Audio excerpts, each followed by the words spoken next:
Hello. May I request all the participants who have completed their registration to come inside the hall and take their respective seats, please.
কোথায় যাবে? Sound হচ্ছে Amita?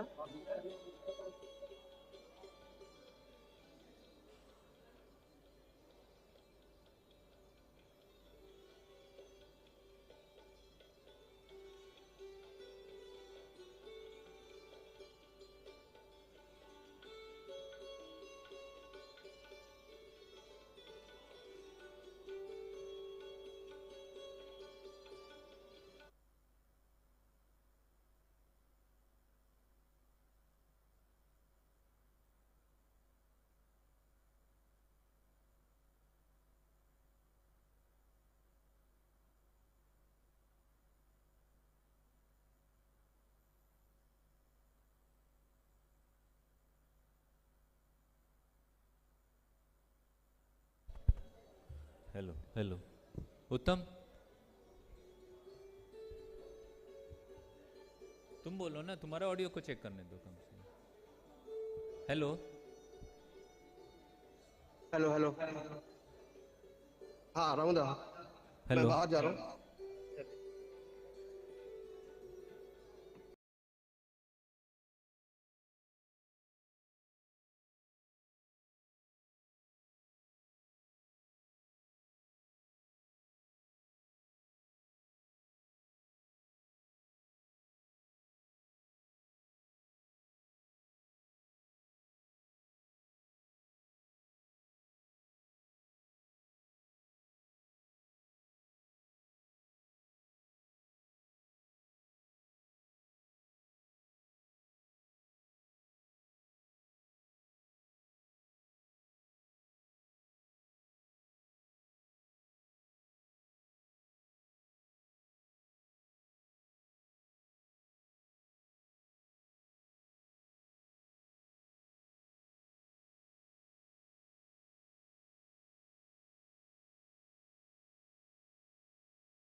construction already in man. Good morning, everybody. It is a great honor and privilege to welcome you all to this SWAYAM NPTEL SPOC workshop East Zone. We welcome all the principals, SPOCs, mentors, faculty members, and NPTEL coordinators, and all my colleagues and all the representatives who are present here for this workshop, which is organized by Indian Institute of Technology, Kharagpur. We are delighted to see such enthusiastic participation from you all. Thank you so much for accepting the invitation and taking out your valuable time for this workshop. As we embark on this program, we invite all participants to actively engage, exchange ideas, and take full advantage of the sessions planned for today. Together, let us make this workshop a meaningful and enriching experience. With that, let's get started on an exciting journey of learning and collaboration.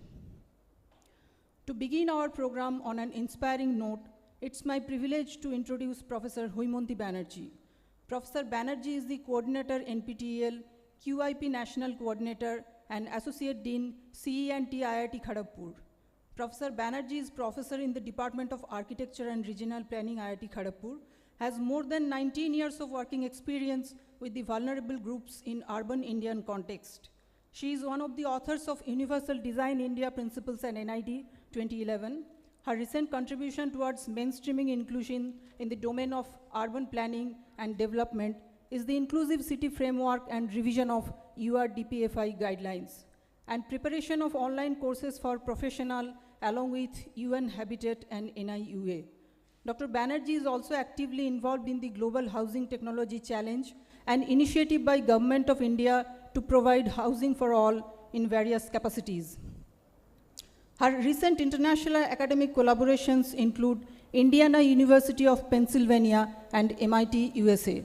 Now I am honored to invite Professor Hoimonti Banerjee to deliver the welcome address. Madam, please.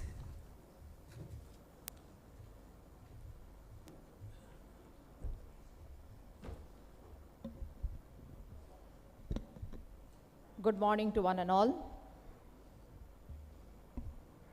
So, I'm extremely happy and honored to welcome all the participants to this East Zone SPOC Workshop 2025.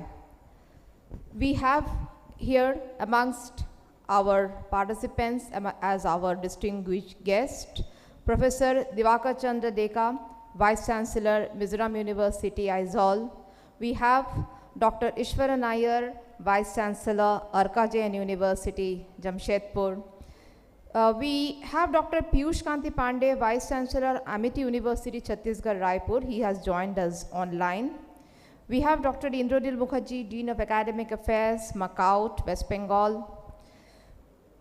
We have Professor Shobik Bhattacharya, Principal Advisor, Higher Education Heritage Group of Institute. He is our former Deputy Director at IIT Kharagpur, and the Vice Chancellor, Bispilani.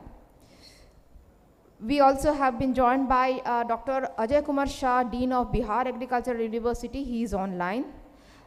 And we have from IIT Madras, my colleague of the coordinator NPTEL, Professor Ramkrishna Pasumarthy. Professor Shagota Dasgupta, our Dean Outreach from IIT Kharagpur. So I extend a warm welcome to all the dignitaries and all the participants, the SPOCs, the principals and the faculty members and my colleagues from various colleges from east and northeastern parts of India. So now we will have a series of activities after this inaugural session.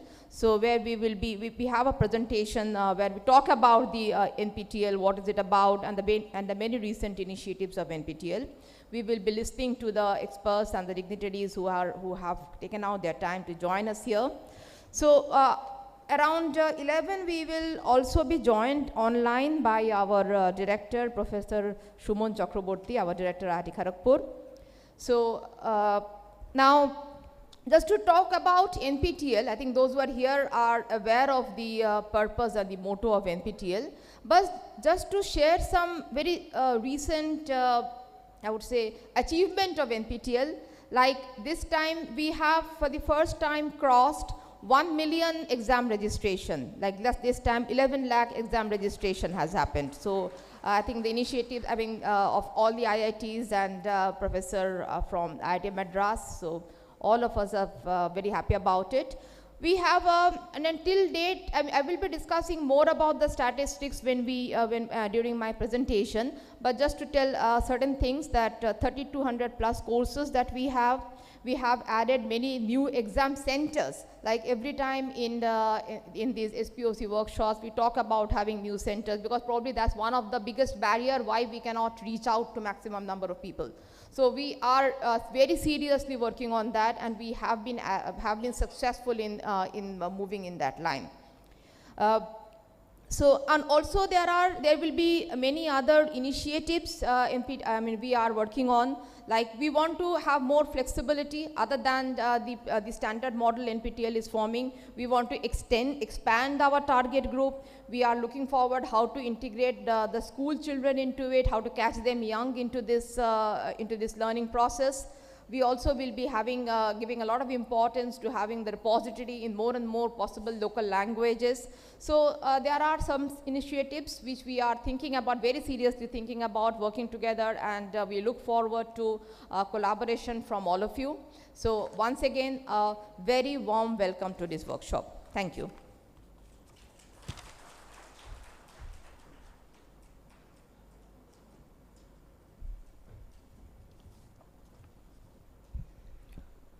Thank you, Madam. Before we begin today's workshop, we now move forward to the felicitation ceremony to honor our esteemed guests. May I now request Professor Hoimunti Banerjee to kindly felicitate our esteemed guests with a bouquet as a token of our respect and gratitude. First, we honor Professor Dibakar Chandra Deka, Vice Chancellor, Mizoram University, Aizawl.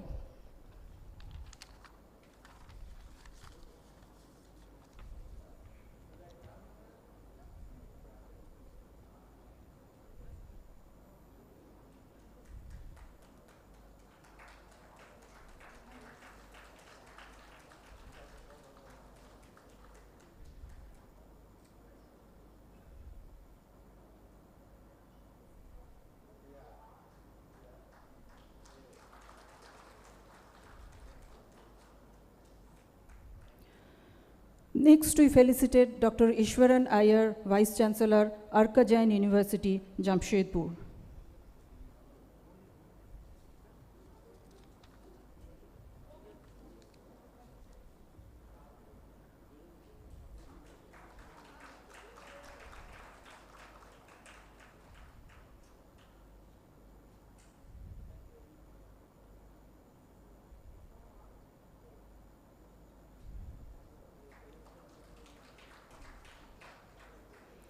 Now we have with us Dr. Piyush Kant Pandey, Vice Chancellor, Amity University, Chhattisgarh, Raipur. He is present online. Next, we are felicitating Dr. Indranil Mukherjee, Professor and Director of Academic Affairs, Maulana Abul Kalam Azad University of Technology, West Bengal.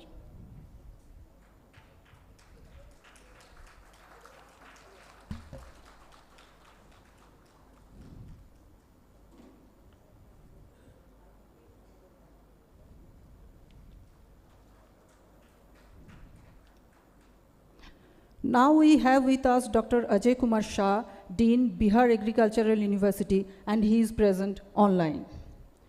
Next, we felicitate Professor Shobhik Bhattacharya, Principal Advisor, Higher Education, Heritage Group of Institutions, and former Deputy Director of IIT Kharagpur.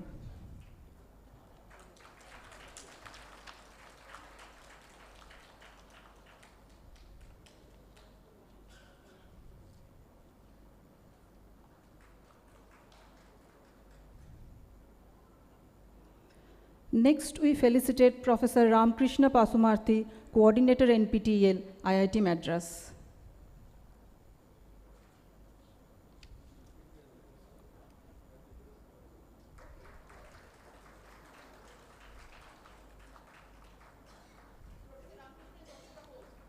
Professor Ramkrishna Pasumarthy is also the host.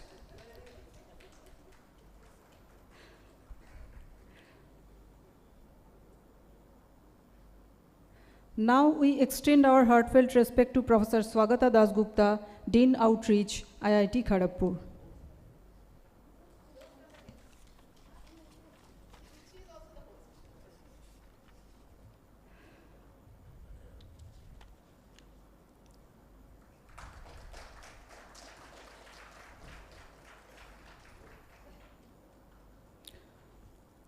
We are proud to have among us our Honorable Director of IIT Kharagpur, Professor Shuman Chakraborty, and he will be joining us online later. Thank you so much, Madam, for felicitating our guests today. Now it's time for lighting of lamp. As light removes darkness, may this lamp ignite the flame of learning and guide us towards enlightenment. Now we shall proceed with the lamp lighting ceremony, and we would like to request all the dignitaries along with Professor Banerjee to come forward for lighting the lamp.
Thank you so much, everyone.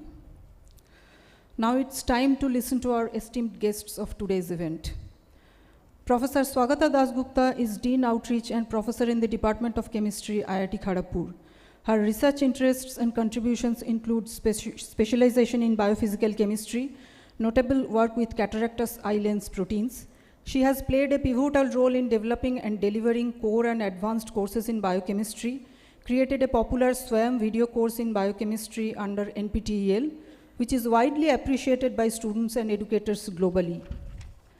She has mentored numerous PhD scholars across areas like protein chemistry, nanobioscience, and structural biology, and there are many more to say about her.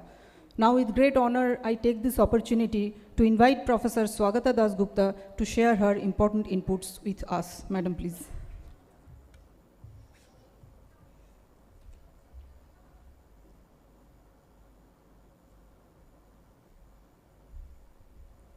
Thank you, Riti. A very good morning to all of you. I welcome you all to this East Zone SPOC workshop 2025 organized by IIT Kharagpur with, of course, IIT Madras behind us. I have a few things I'd like to mention here. Obviously, you will be hearing a lot about NPTEL, and all of you are aware about NPTEL. I don't have to talk about this, but considering the way it has expanded and the number of courses, and with the certification, with the MOOCs programs, how it has reached far corners of the country, you will realize that this is a platform that needs no introduction now, but we have to reach further for dissemination of knowledge to all corners of the country. As was mentioned by my associate dean, we are looking at more examination centers to reach out to a larger population. As the special point of contact, you realize you have a large responsibility in this fashion. It is your way to reach out to a larger population so that these courses, which have been a hallmark of the NPTEL SWAYAM program that we have here, a unique program. If we look at the online courses that are available, the large branches that we cover, based from engineering sciences to basic sciences to different engineering courses, the humanities. We have also been requested now to look at whether we can be offering medical courses, and considering that some of the IITs and even IISc are looking to open medical programs, maybe this could be our next step in a larger direction.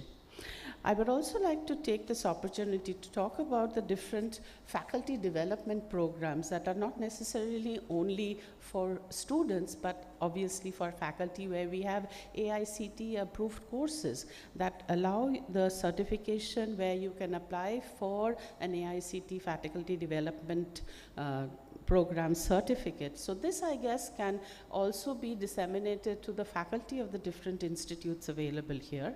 We also have industry associateships possible, apart from laboratory workshops where there can be hands-on experimentation with the students that they can learn even more where there are limitations in laboratory infrastructure.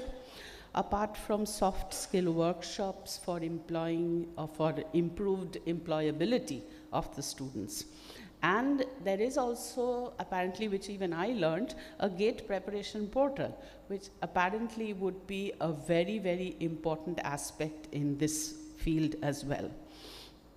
There is support to attend technical conferences, and of course, there are the translation of these English videos in NPTEL to local regional languages for better dissemination.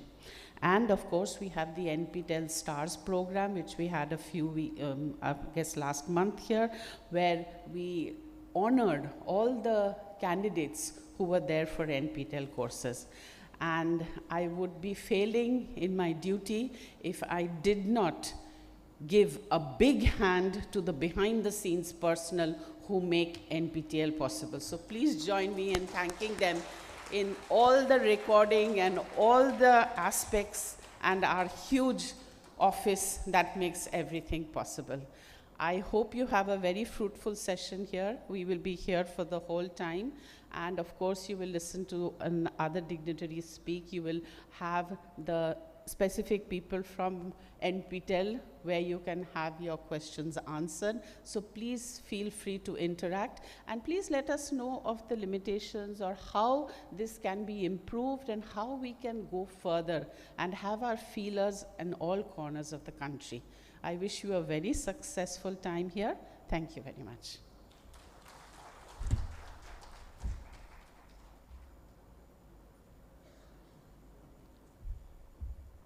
Thank you so much, Madam.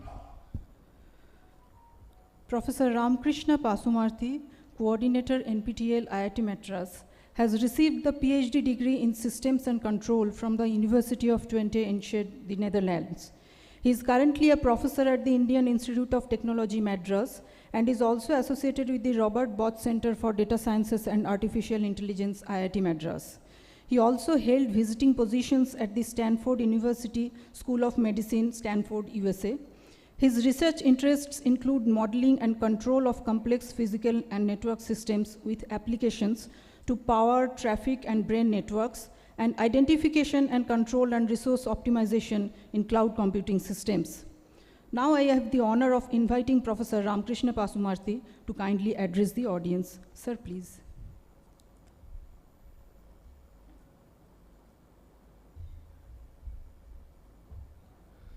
Okay, good morning, everybody. Thanks, Professor Haimanti, for this wonderful organization. I've been in 2 days in Kharagpur. This is the second day in Kolkata, so we have been having a wonderful time. And as always, it's a pleasure to attend the East Zone SPOC workshop. This is the third or fourth time I'm attending, and it's nice to see familiar faces and all. So there's a lot of things which Professor Swagata said about the NPTEL initiatives and so on. And what you will see is the impact. So where we started off with 3 courses in 2014 till now, where we are at 920 courses this semester, 11 lakh and more people who have registered for exams. So it's like, in some sense, we are like a university in our own right now. Offering 920 courses is a lot of effort. And as Professor was pointing about, I'd also like to just so about the back end, and also, and maybe the team from Kharagpur can raise their hands, Sanchari and others. Okay, so they are over there. There's a team from Madras.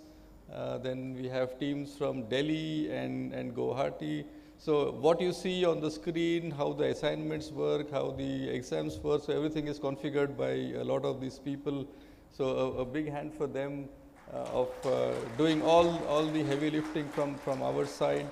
And the second most important players, if I would see, is all the SPOCs here who really work hard to make this program a success in terms of the last mile connectivity. And I think, there was a little discussion just before we started off this about edtech companies and all that. And I think for us, we are not really worried about our investors, or we don't have to show big numbers next quarter. What my numbers are, which we will see, is 1 million people taking exams, and I think this entire year might be about 25 lakh people taking exams.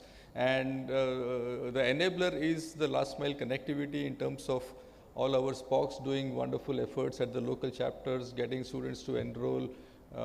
We have exam centers now all over the country, and of course the policy makers, starting from vice chancellors of the universities, the UGCs, the AICTU, who enable or encourage to take our courses either as a part of credit transfer or as a part of FDP and so on. So I think it's like an ocean of everybody of us working together, not IIT Madras or Kharagpur or everybody, but it's largely like an equal contribution project for everybody, where I think everybody can feel the impact. Today I think there has possibly not been any, I can definitely say about STEM education, possibly a little bit about arts, science, commerce, law, and there also talk about management and now even medicine.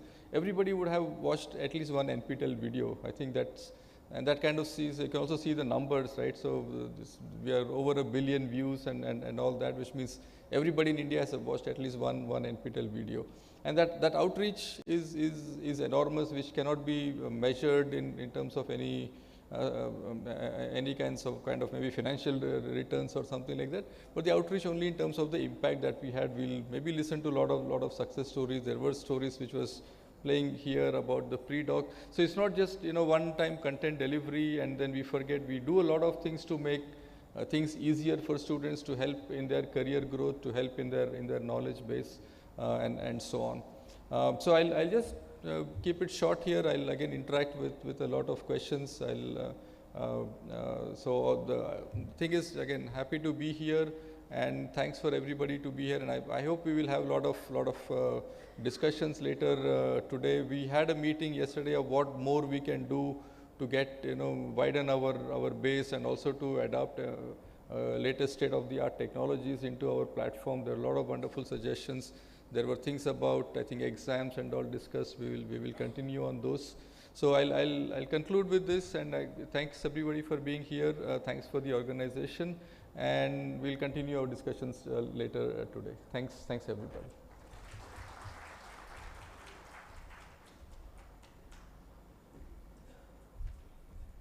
Thank you so much, sir.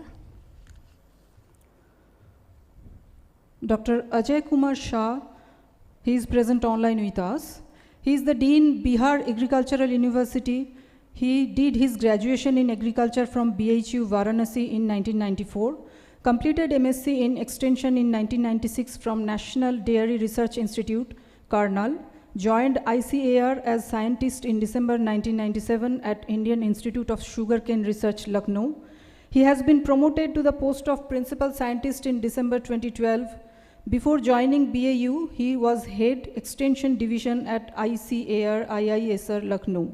His major areas of work include integrated communicated strategies, entrepreneurship model, PRA, PPP, action, research, HRD module, doubling, farmers' income model, etc., and many more.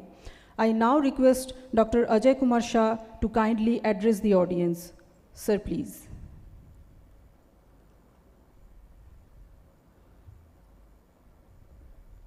Sir, kindly unmute yourself, sir. We are not able to hear you. So, very good morning to all the dignitaries, faculty members, spokes, and participants in this very important workshop. From the Silk City of Bhagalpur, I extend my gratitude and welcome to all the dignitaries and participants. It is indeed an honor to address this distinguished gathering at the spokes workshop of SWAYAM NPTEL. So, already Professor Dasgupta has clearly set the tone of this workshop, what deliberation is going to held in coming 1 or 2 or 3 hours. And I am seeing the speakers list, and mostly the speakers are from the IT sector or a tech sector. And fortunately, I am only a speaker from the agriculture sector. So I would like to emphasize much more about the agriculture sector, which is quite related to the SWAYAM and NPTEL. So, before going to express my viewpoint related to the SWAYAM NPTEL, I would like to give some brief about our Bihar Agriculture University.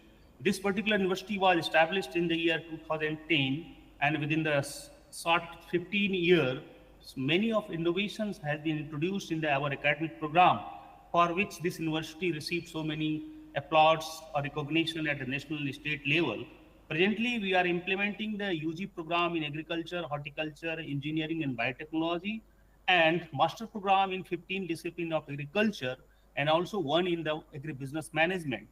At the same time, we are also implementing the PhD program in 10 disciplines of agriculture, and all these academic program is being implemented through 10 constituent colleges, which are situated in different cities of Bihar. Out of these 10 constituent colleges, 3 are situated in the main campus of the university. And at present, there are 2,400 students enrolled in the university, and there are 470 teaching faculties.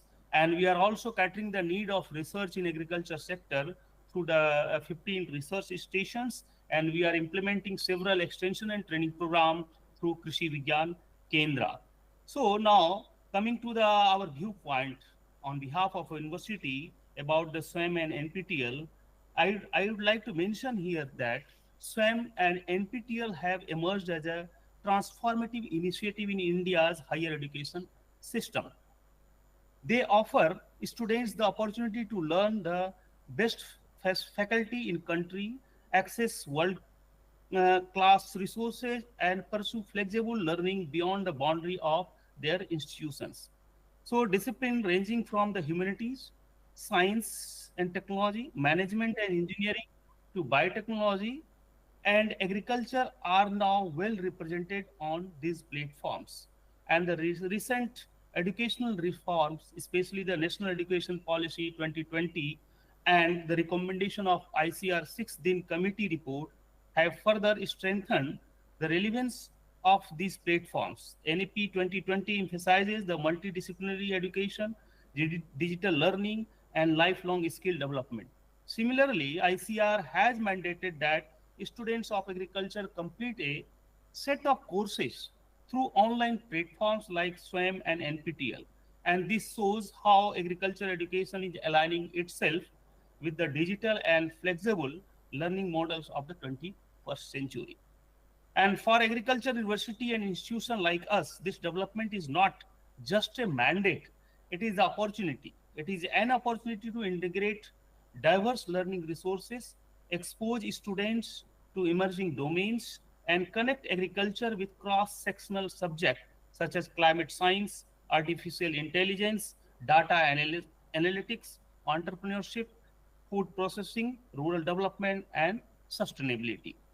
So there are few examples. I would like to cite over here some of the specific example of courses that are being offered through the SWAYAM NPTEL, which are quite relevant to the sector of agriculture.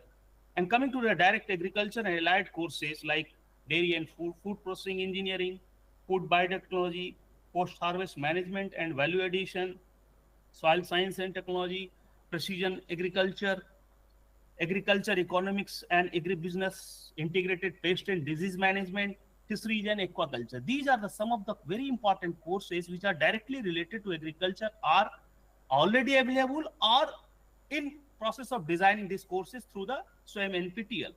So some cross-sectional technology-driven courses which are relevant for agriculture are also available. That is a remote sensing and GIS applications, machine learning and artificial intelligence, climate change and sustainable development, entrepreneurship and innovation, data analysis for decision making, bioinformatics, especially algorithm and application, water, society and sustainability. And some of the very important courses related to skill development and soft skill development, some of them are technical English for engineers and professionals, leadership and team effectiveness, financial accounting and analysis. And through such offering of the courses, SWAYAM and NPTEL are bridging the gap between traditional agriculture curricula and fast-changing needs of the sector. As we know, there is a fast-changing scenario is emerging in the agriculture sector, especially due to this climate change, a need for the resilient agriculture, digitalization, expectation of the society, and same time, very gigantic target before us to double the income of the farmer. Friends, let us also remember that agriculture is the backbone of our country and supporting nearly half of our population with livelihoods. At the same time, it faces challenges like climate change, resource scarcity, market fluctuations, and the need for technological adoptions.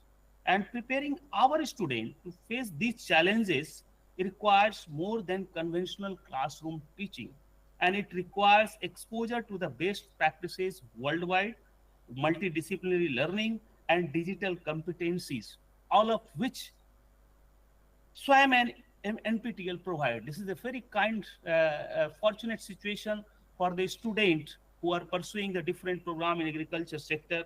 They have the opportunity to access this kind of recent advancement through the SWAYAM and NPTEL provision. I would like to highlight the role of SPOCs, that is single point of contact. This is a very important person. These are a very important person. They have to play the important role, who are actually ambassador of these platform in their respective institutions. SPOCs play a vital role in motivating students to register for online courses, guiding them in choosing the right subject, and ensuring that credits are seamlessly transferred to their academic records. In agriculture university, SPOCs have the additional responsibility of connecting core agriculture courses with complementary cross-sectoral learning so that students become truly multidisciplinary graduates. So these are the very important viewpoints which need to be deliberated in coming time whenever this workshop will move forward toward the full swing. And the ICR 6th DIN committee report clearly advocate integrating MOOCs into agriculture curricula. And this has been welcomed by the students as it allows them to earn credits in area not offered directly by their institutions under the conventional course curricula program. For example, a student of horticulture may take an online course in entrepreneurship, or a student of agricultural engineering may explore artificial intelligence and drones in precision farming. So these combinations not only add value to the degree, but also prepare them for the diverse career paths. So further, SWAYAM and NPTEL courses promote equity and inclusiveness. Students from remote areas who may otherwise not have access to the expert faculty or specialized courses can now learn at par with the students from metropolitan institutions. So this democratization of knowledge is particularly important for agriculture, since majority of our students comes from the rural background. As we look ahead, we must strengthen the integration of online platform into agriculture and allied education, and some steps that could be considered and included, and that should be deliberated in detail in this workshop. Those are the few, 3-4 highlights I want to put over here. That is encouraging faculty development program so that teacher can design more agricultural specific MOOCs. This is the one point.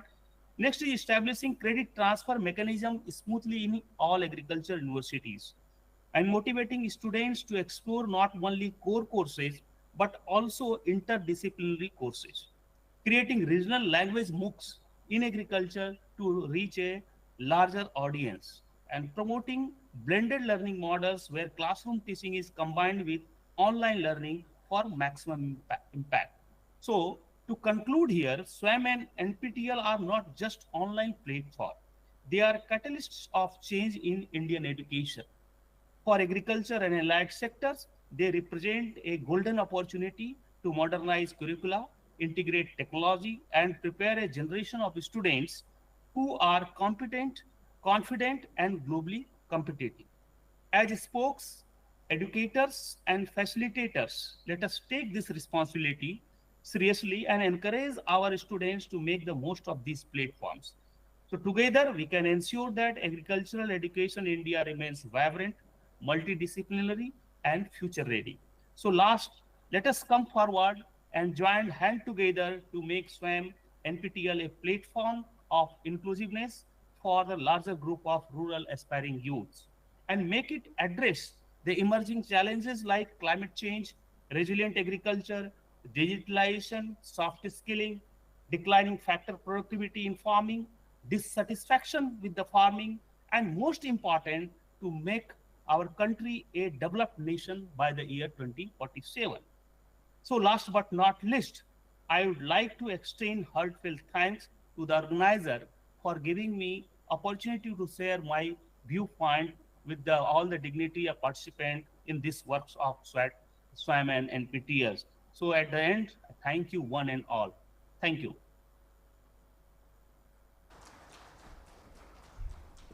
Thank you so much, sir.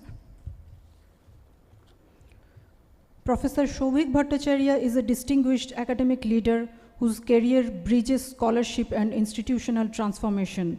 He is an alumnus of Jadavpur University, University of Cincinnati, and Texas A&M University. He has served pivotal roles as Vice Chancellor of Jadavpur University and BITS Pilani, Dean and Deputy Director of IIT Kharagpur, and faculty at the University of Canterbury, New Zealand.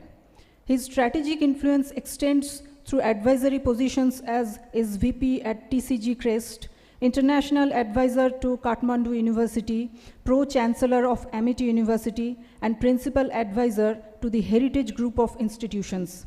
He has been on the Research Council of CSIR CGCRI and CSIR CMERI. Now I have the honor of inviting Professor Shobhik Bhattacharya to share his important thoughts with us. Sir, please.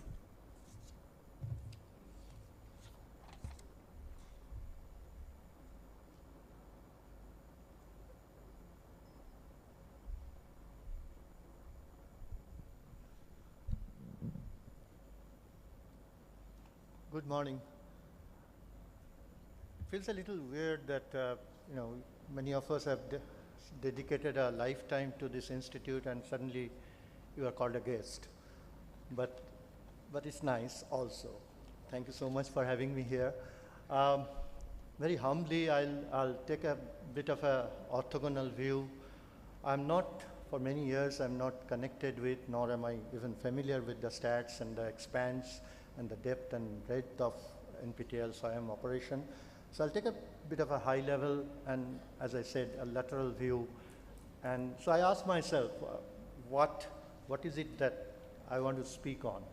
So I thought that, okay, what is it that you guys want to do tomorrow from the NPTEL team, national team, always led by IIT Madras and of course Kharagpur in particular now. So I'll touch upon 3-4 items. I was having a chat with the pivotal individuals just before this and shared some of these views. But I think, I thought that what's my title? What's my title of this little conversation, if you will? So I thought this is what I want to say, that from India's best kept secret to industry's most trusted partner. Would that be something NPTEL wants to become? From India's best kept secret to industry's most trusted partner, of course in education. In particular, last 2 years, EdTech industry, education technology related companies, 2024 and 2025 has seen a dramatic nosedive in terms of investment and shutting down of major companies and so on and so forth. I think it's not a bad idea for the think tank of NPTEL SWAYAM to analyze this. You are not in the business of money making, yes, but you are using the same technologies. So why is this that these EdTech companies went down dramatically in the last 2 years? Maybe there is some learning, but in addition to that, I think this is a great opportunity for NPTEL to grab that workspace as well, in addition to what it's doing. I think one of the interpretations the industry has put forth is that these, the ones which are shutting down or are shutting down, they misunderstood something very fundamental. True learning isn't about flashy interfaces only. It's important, but it is not the only thing that you want to do. It's also about depth, rigor, and genuine transformation. And that's where I think NPTEL has its strength. And this is a moment of opportunity that NPTEL and SWAYAM could look at. I think the one, catchy one-liner people talk about this whole phenomenon of EdTech companies in recent times is that they built the Netflix of education. They built the Netflix of education, whereas they should have built the Harvard of accessibility. That's what they missed. So it's a strategic advantage of NPTEL, as I said, while others pursued viral metrics. NPTEL and SWAYAM, they cultivated intellectual depth, and that was natural. Coming from the house of IITs and IISc, that was natural for many years now, many decades now. The academic rigor isn't a constraint here, it's your competitive fortress, I would say. And let's use it to our advantage. So the second point I want to touch upon is that, again, as an outsider, I would take a very critical view and put very humbly, make no mistake here, that you need a sort of a metamorphosis of the front face of what the product, what the students are seeing. I think there is a good opportunity of bringing a bit of interesting, sharp cinematography to your products, to the videos, because there are videos, believe me, as a student, I wouldn't like to watch. They're very, very scholarly, but please remember that we are talking about a different generation, and your numbers are phenomenal. The scale and dissemination and the width and breadth of this country you have reached, and beyond this country as well, those are absolutely phenomenal numbers. That's something India can always boast of. But I think it's time to also look at what can we do to go to the next league, beyond the scale matter, beyond the scale. I think the cinematic standards must be dovetailed into the academic excellence. As a stark reality, some people would say that we deliver IIT caliber content with 1990s production quality. That's a very humble way of putting. I'm stressing on this point, maybe I'm exaggerating it, but please form a separate team, separate think tank. It has been long pending. Last 20 years, the quality of the production quality hasn't been that great. So the evolution blueprint has to be worked out. The visual transformation has to be done. Static classroom capture won't work anymore. And I think the content architecture may embed 2-3 features. I have written down that there should be scripted narratives. You've got to do this a little differently. It's not just delivering a 40-minute lecture. It doesn't work as well. start with real world challenges and then build the curiosity and the tension and then reveal solutions. That way the solutions come at the end, but what we are doing now is we are putting the solutions at up front, and people are not able to understand the challenges and the curiosity and the tension of the content. You've got to have purposeful storytelling, and that's why the cinematographic approach, it captures minds, it captures imagination of young minds. Micro-learning modules, a lot of people talk about it, very shortened attention span, etc. So that can be looked at, and add interactive elements which you might have already done, add polls and quizzes and choice points within videos, so that there are, it's not just passive retention and listening. There has to be participation even within short time spans. So those integration of those interactions have to be done. It's not going to be easy. But today there are technologies which are easily available to do those little issues. I think the production excellence has immediate returns in terms of dividends in completion rates. I'm sure you'll be able to see that, and in terms of retention and platform reputation. It would be nice, when you talk about scale, it would be nice to also monitor. Maybe you are already doing it, I'm not aware of it. But if you are not, maybe when you talk about numbers, so what are the top? Let's look at tier 1 institutes. I'm sure the tier 2 and tier 3 institutes will have very different data, but I have a feeling that the tier 1 institute participation, including the IIT's own students in NPTEL, will be modest compared to tier 2 and tier 3.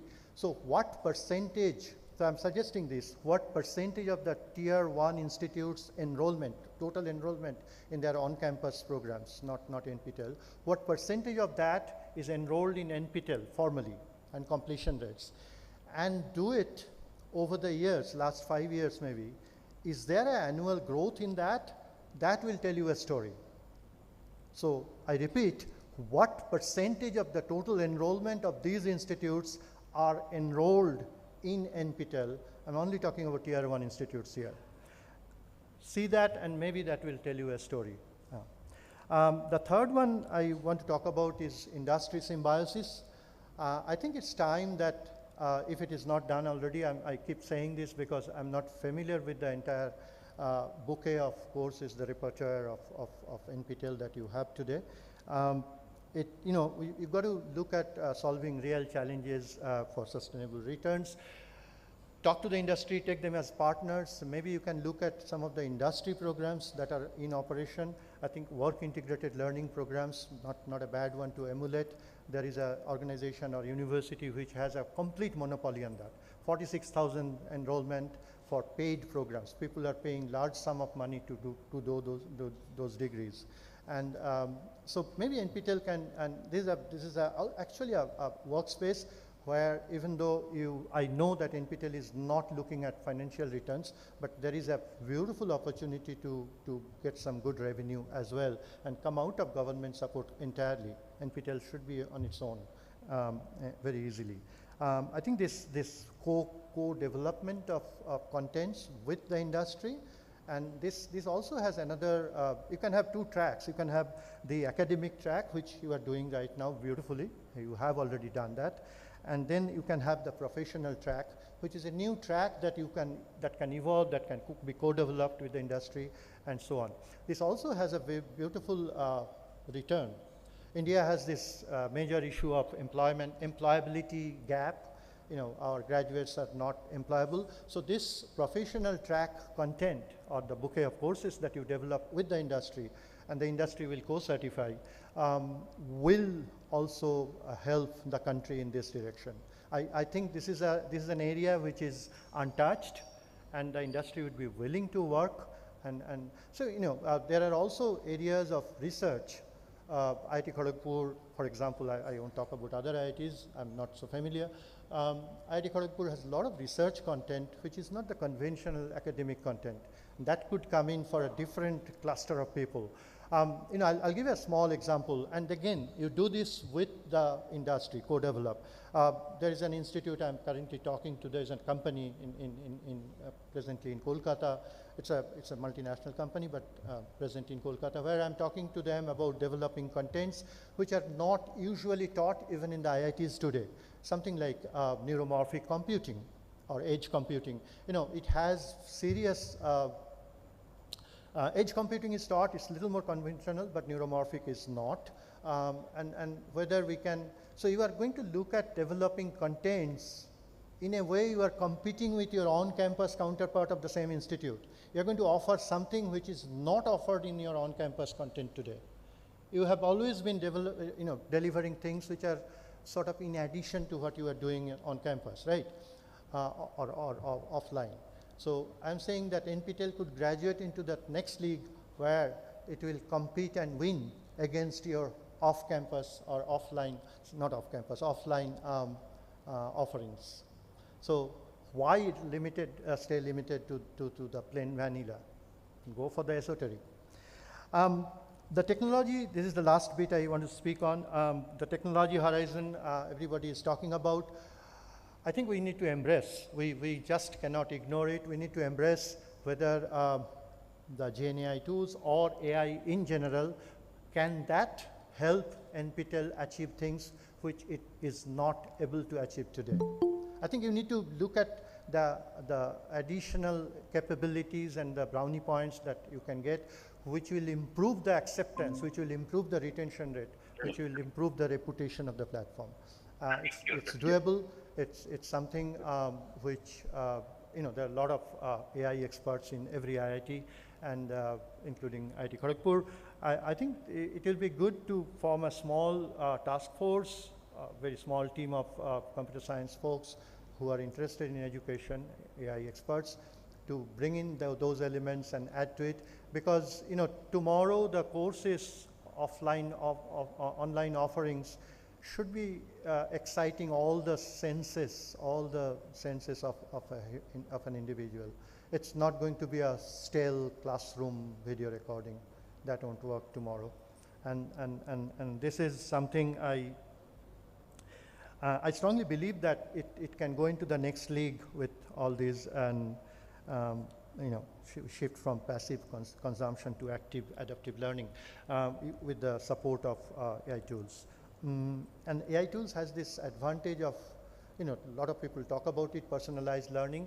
So it will be dynamic. It will keep adjusting things without you having to intervene, and so a lot of menial work will get saved that way.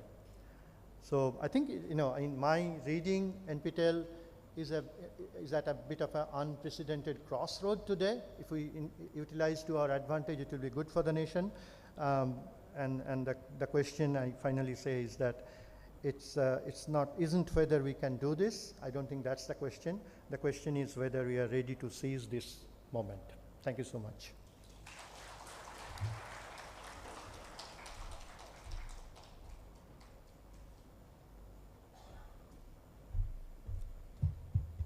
Thank you so much, sir. Professor Dibakar Chandra Deka is presently Vice Chancellor of the Central University of Mizoram since May 2023. Prior to this, Professor Deka was the founder, Vice Chancellor of Madhav Dev University in Narayanpur, Assam for about 4 years from June 2019 to April 2023. Now I have the honor of inviting Professor Dibakar Chandra Deka to kindly address the audience. Sir, please.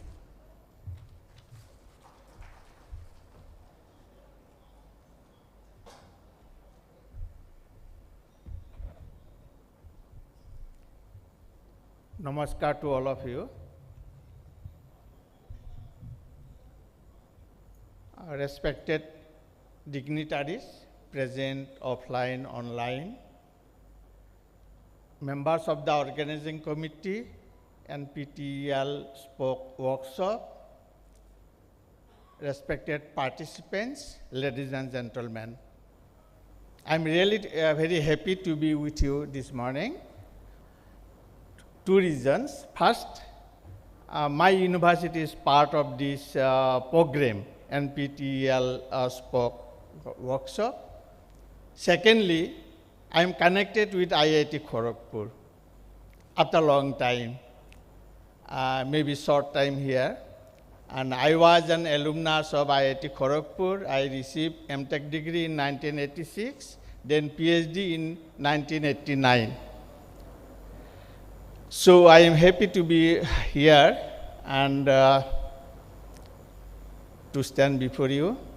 So this workshop is about technology enhanced learning or technology enabled learning. My generation, we have seen the transition between 20th century and 21st century.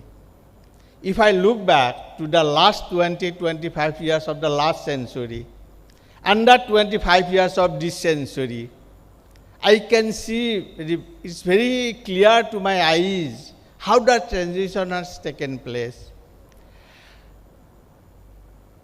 The PhD thesis when I presented in 1989 in IIT Kharagpur, the first IIT in the country, I presented my PhD contents using an overhead projector, 89.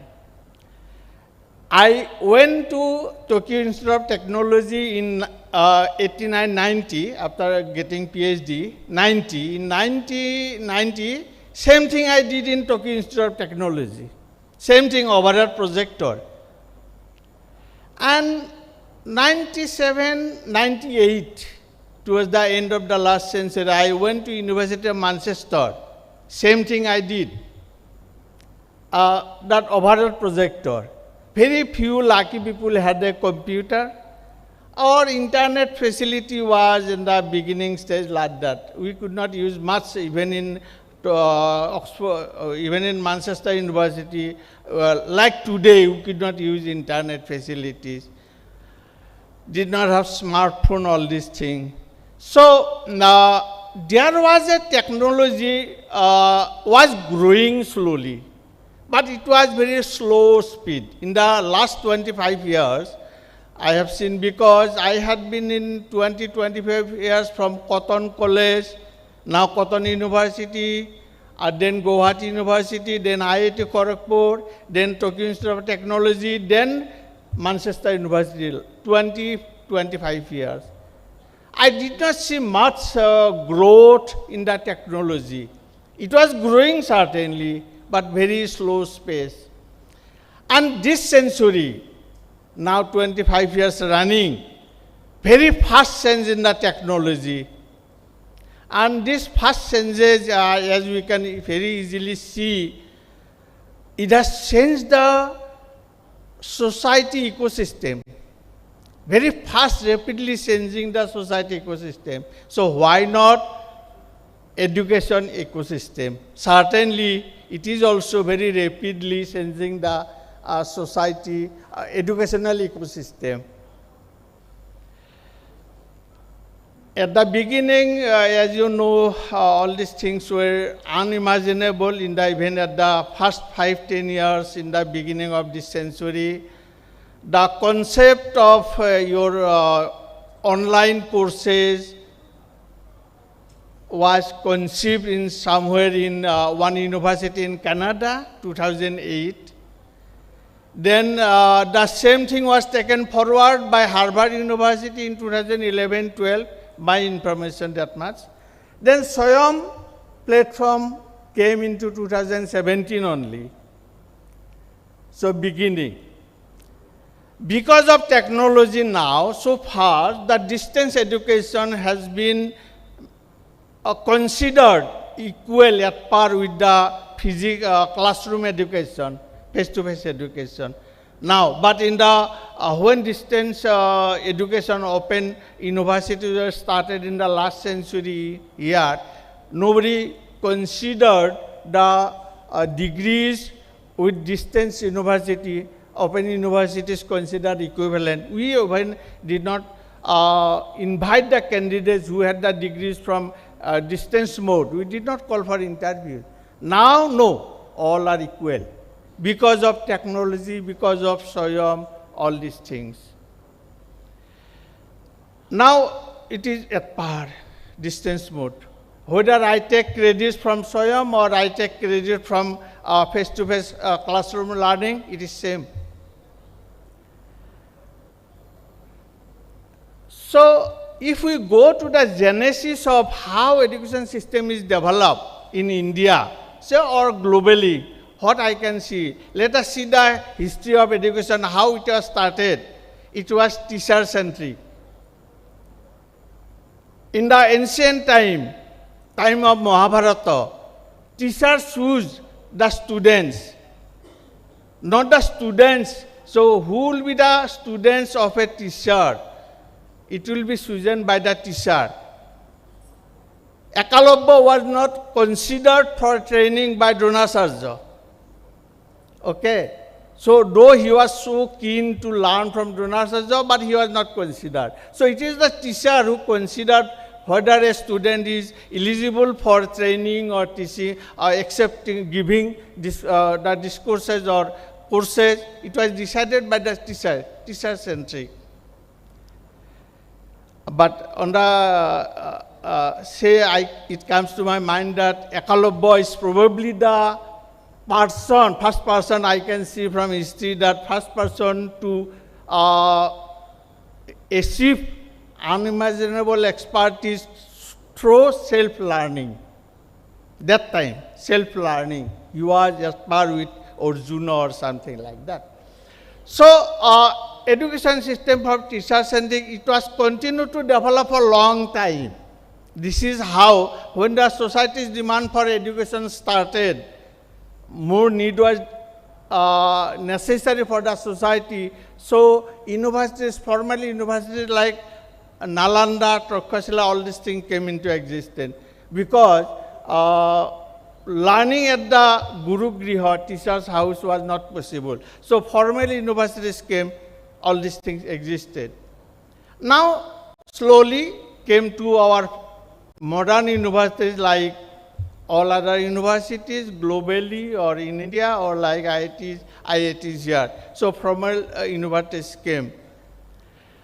Now, in this 21st century, as I can see, last century it was not so rapid changes. Now it is so much rapidly changes, SWAYAM have come. Now we accept 40% of the credits acceptable by any, under NEP 2020, 40% of the credit through SWAYAM is acceptable for awarding a degree, 40%. What is next? What I can see, slowly it may be going to 100%. Then what will happen? It is possible. It is possible. 100% by SWAYAM. ABC is there, academic backup credit. Except some engineering, technology or science subject where laboratory teaching, hands-on training is necessary. Other courses can be taken 100% credit through online. What is problem? Now we have the system of professor by experience.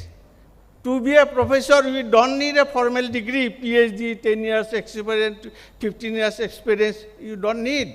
We can hire a professor under NEP 2020, we can hire from industries, professor by experience. We need to give internship, training by industries because degrees must be, students must be employable. We need help of industry, academia, collaboration. We need it. It may happen, what is next?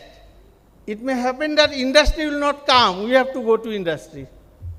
Industry have the professor of experience. Industry have all the that. Okay, so they can appoint a young generation. They can be trained in the industries. On their trade, that is how they can grow expertise, they can earn expertise, and they will get degrees through distance mode. Anybody can degree, so certain credits is required. That credits I can earn through distance mode, SWAYAM or any other course or from any other sources or self-learning. national testing agency is there, regulatory board is there, UGC or any other regulatory board. How much credit I need to earn a PG degree or UG degree? I can earn that through self-learning. NTP is there, National Testing Agency is there. They will conduct the test, I will appear the test, I will earn the credits, deposit to the ABC, I will get the degree. So, anything is possible in future, I don't know. It may be that formal universities to earn a degree without laboratory, if it is not technology or not science, I can earn a degree in political science history through online. I need for 80 credits or around 80 credits to earn a PG degree, MA degree in political science or history. So I'll do that from any sources, SWAYAM or any other sources. So why I need to go to the universities? Now modern education is student-centric. NEP also again and again emphasize it must be student-centric.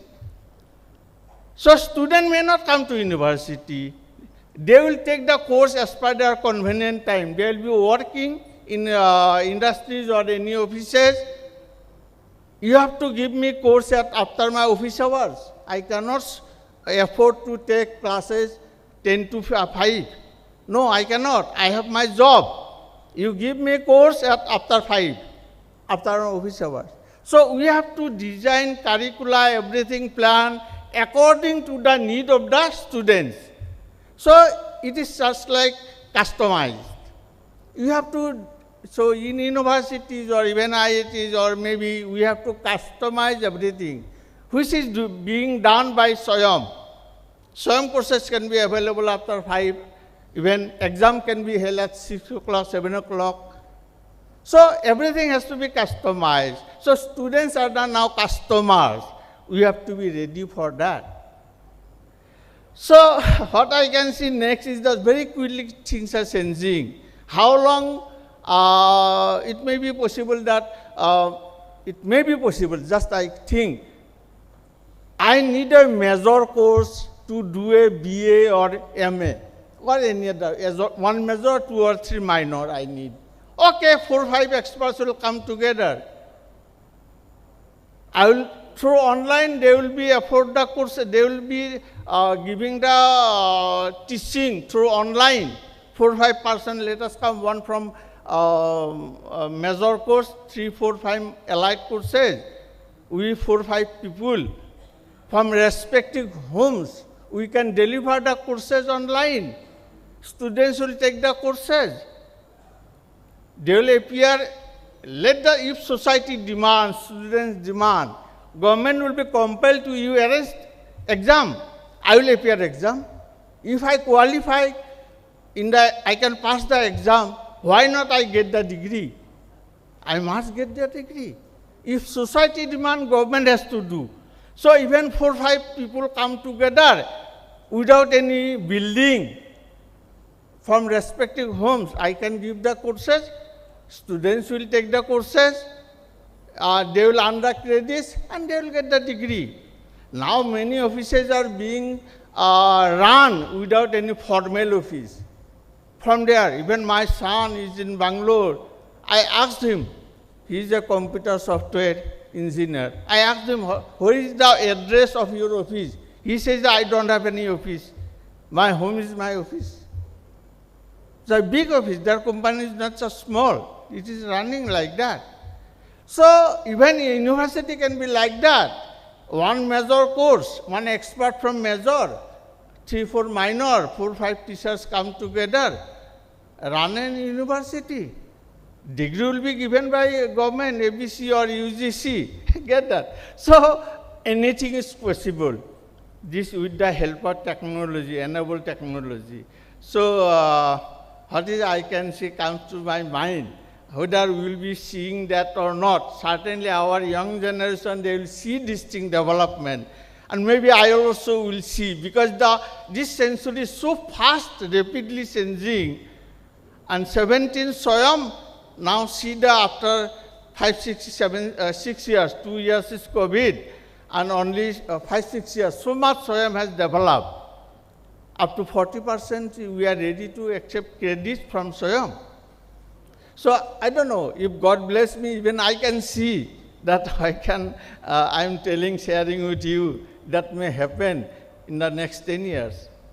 Okay. So thank you very much for allowing me to share my feelings with all of you. Thank you very much. Jai Hind.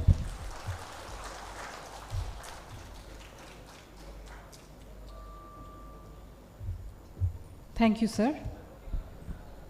Dr. Ishwaran Iyer is Vice Chancellor of Arka Jain University, Jamshedpur. He has overall experience of 49 years with 20 years of industry experience and 21 plus years of experience in academia. Has been a master strategist in transforming businesses from winding up to the capacity of acquiring other similar businesses. He has traveled widely to West Asia, East and South Africa, Caribbean, Southeast Asia, UK and US with history of award-winning performances. I have the honor of inviting Dr. Ishwaran Iyer to share his thoughts with us.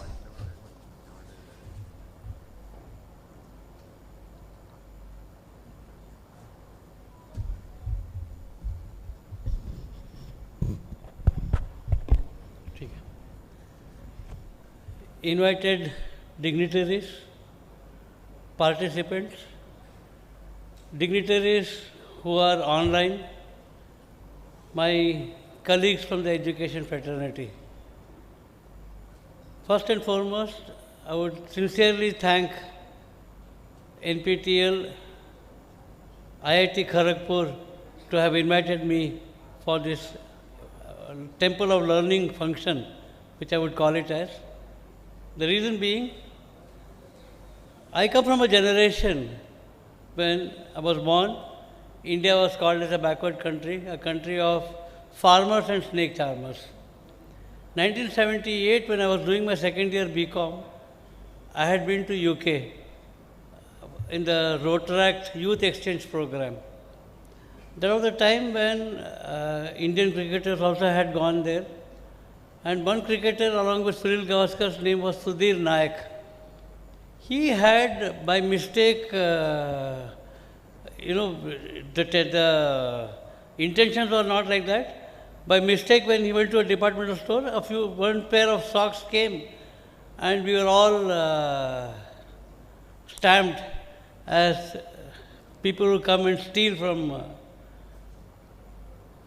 departmental store. Then when I joined Jain College, I was the CFO in Tyco Electronics. The Chancellor, Dr. Chenra Joyton, invited me to be a part of an academic research group. In 2003, I joined the Jain group. Of course, strength on strength, we grew.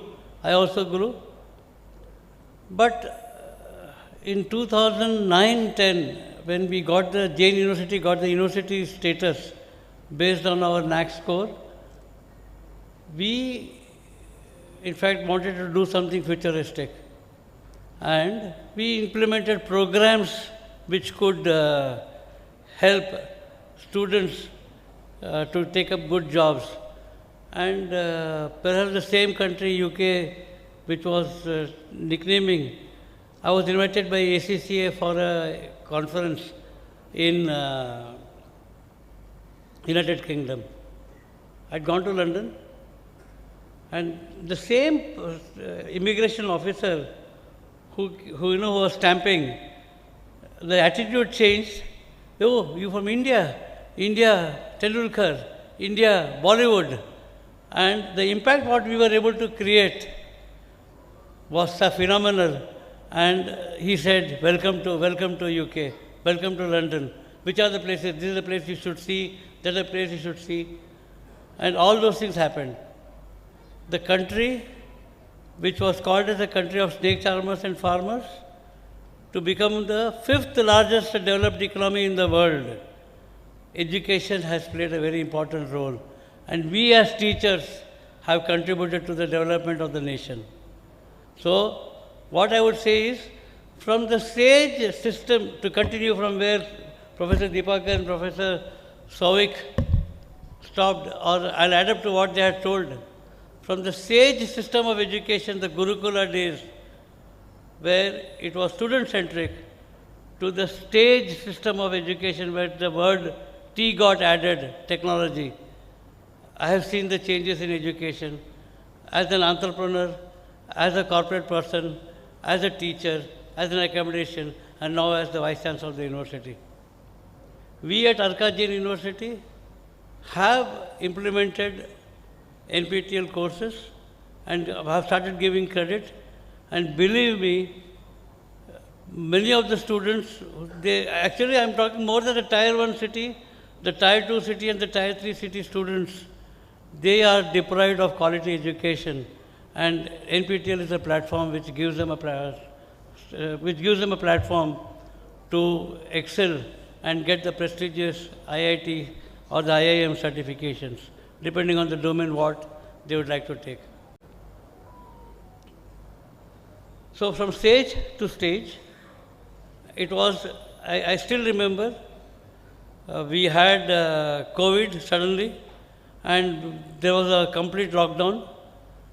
And our Chancellor called us for a meeting, and it was a virtual meeting because we couldn't attend. And that time it was only a podcast. Later on, Zoom came, Google Meet came, Cisco Meet came, Microsoft Meet came. So many platforms started coming. And we were able to do. And perhaps our group is a forward-looking group because the founder himself is an 8th standard school dropout. And what he feels is you should have, students should be kept occupied, students should be kept busy, because this adolescent stage is a time when the mind gets disrupted. And believe me, Government of India, they knew that because the same teachers who were doing the blackboard and the chalkboard and who were reluctant even to go for a flipped classroom, they adapted. What I'm trying to tell you is the nature of our teachers. They adapted to technology, they adapted to interactive communicative training and learning practices, and that helped the students to excel. And today, if you see, our statistics, what I think Madam said, 1.1 million learners are there from Eastern India or East Zone. That itself is a very big task. 1.4 billion population we have, and out of which, if we say, and 50% of them are all youngsters. So this platform, whatever has been developed, it comes at an affordable cost. Only for the certification we need to pay. The best of the best institutions have joined hands. A few suggestions which I thought which can help improve the enrollment. See, we also are having an online degree program, and I would like to place on record my sincere thanks and gratitude to IIT Madras, especially when we wanted to apply, because based on our NAAC score, we applied for online, and that was the time when we reached IIT Madras, and they immediately supported us with the SWAYAM platform and how to teach this, and within people think that institutions of IITs and IIMs are very difficult to manage. No, they are also forward-looking, they are also very adaptive, and they are supportive. What I am trying to tell you is, we got the online order, and this is the first batch we are starting in Arka Jain University. Jain University, we did it around 2021-22. Arka Jain University, we are starting this year. This is the first intake what we have done in online, and we are using the SWAYAM platform. And I am proud to say that SWAYAM is one of the best platforms available, very learner-friendly, and the availability of programs and certifications are so huge that it becomes easy. COVID taught the world that one of the ways of learning could be using technology, and that helped us also to do it, and we succeeded in doing it. We have 1,70,000 learners in our group using distance education and online learning. Here we have around 1,600 students. In the first batch already started. October is the last date for doing admissions. it's still happening. What I would request as one of the criterias or one of the options available for the learners is to have discussion forums. The UGC mandate for online education, which also happens in NPTEL. So one of the ways to attract the students is to have an alumni talk series. And I think IIT Kharagpur speaks of wonderful alumni. I have my own schoolmate, Shishta Vishwanath Rao. Madam, your student, 78-80, he passed out his city planning course, and now of course become architecture and town planning. And we in Jamshedpur, during COVID time, we had adopted 7 villages for Sabka Saath Sabka Vikas and Unnat Bharat Abhiyan. And I invited him because he draws paintings of Vishnu, all religion, no caste, no creed, any religion he is able to do, and he used to tell stories of our Indian mythology. So that series, to keep the students this, I invited him.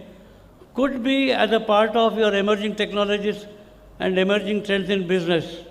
If IIT Kharagpur, IIT Madras are able to call their IIMs or the Indian Institute of Science, Bangalore, if you are able to call your alumni for discussion forums, and that will become a craze. Who doesn't know? I think I heard Sundar Pichai is from IIT Kharagpur. Shishta Vishwanath Rao. Who's who of the world today is there, and you have been able to do it. What I would request is, in case if you are able to add alumni talk series as a part of discussion forum, perhaps that becomes one of the best practices, and that could attract the students to this. Another important thing is, we are in a disruptive environment. What is learned yesterday becomes absolute today and will become absolute tomorrow. Perhaps one of the ways of keeping tune and keeping pace with emerging trends and emerging technologies, emerging trends in business and emerging technologies, could be creating more and more NPTEL courses or the SWAYAM courses, which not only gives credit, it also gives. And I think I will add up to what Professor Souvik and Professor Dipakar had said. Industry participation also is very important, because somewhere down the line, these courses, when you have a validation or a branding or a stamping of an industry, like KPMG coming with IFRS, or you have a cyber security course from Java or Advanced Java or C++ courses from Cisco. This would help in teachers and the students to be more attractive. So alumni talk series could be one of the options which you could increase the interest among the students. The other one could be industry validation and certification, which can help. And for IITs and IIMs and Institutes of Science, I don't think it's a challenge, because your alumni are ruling the world. The corporate world is flooded with IITs and IIM graduates. I thank you all for the opportunity what you have given me. And I'm sure my university is participating here also. And at the same time, we are here to share our wisdom and experiences. Beyond that, what we have is nothing but wisdom and experience. So I am there to support any help or any support required. And I thank Madam Banerjee for giving me this opportunity. One phone call I spoke to her, and today I am here in person to address you all. Thank you one and all. All the participants, wish you a very successful career ahead. Please, 2 things which I wanted to tell you. Don't do anything because of which you have to keep your heads down. Because I am senior, what I have learned in life, I am just sharing with you.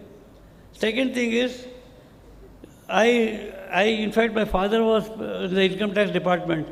He was so honest that he never used to make money and never allowed others to make money. So every 2 years or every 1 year or in between only he was transferred. So I have seen my father working from place to place, shifting our baggage in mid of the year and coming. I still remember in Hazra Road, his office was there. We used to stay near Deshapriya Park in Calcutta. I used to study in the Kendriya Vidyalaya here. Then I went to Patna, Anisabad. Only I remember in Deshapriya Park, there's a Priya Theatre. In Priya Theatre, there was a movie in 1970 called as Hathi Mere Saathi.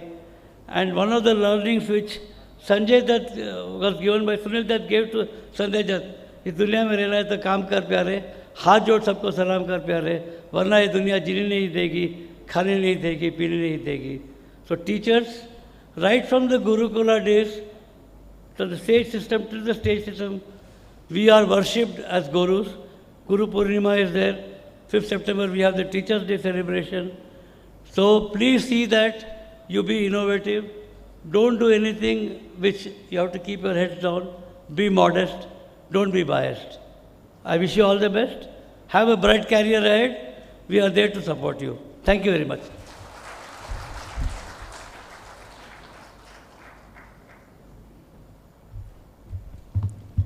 Thank you, sir. Now we have with us our Honorable Director of IIT Kharagpur, Professor Shuman Chakraborty. He is present online. I would like to invite Professor Hoimonti Banerjee to introduce him.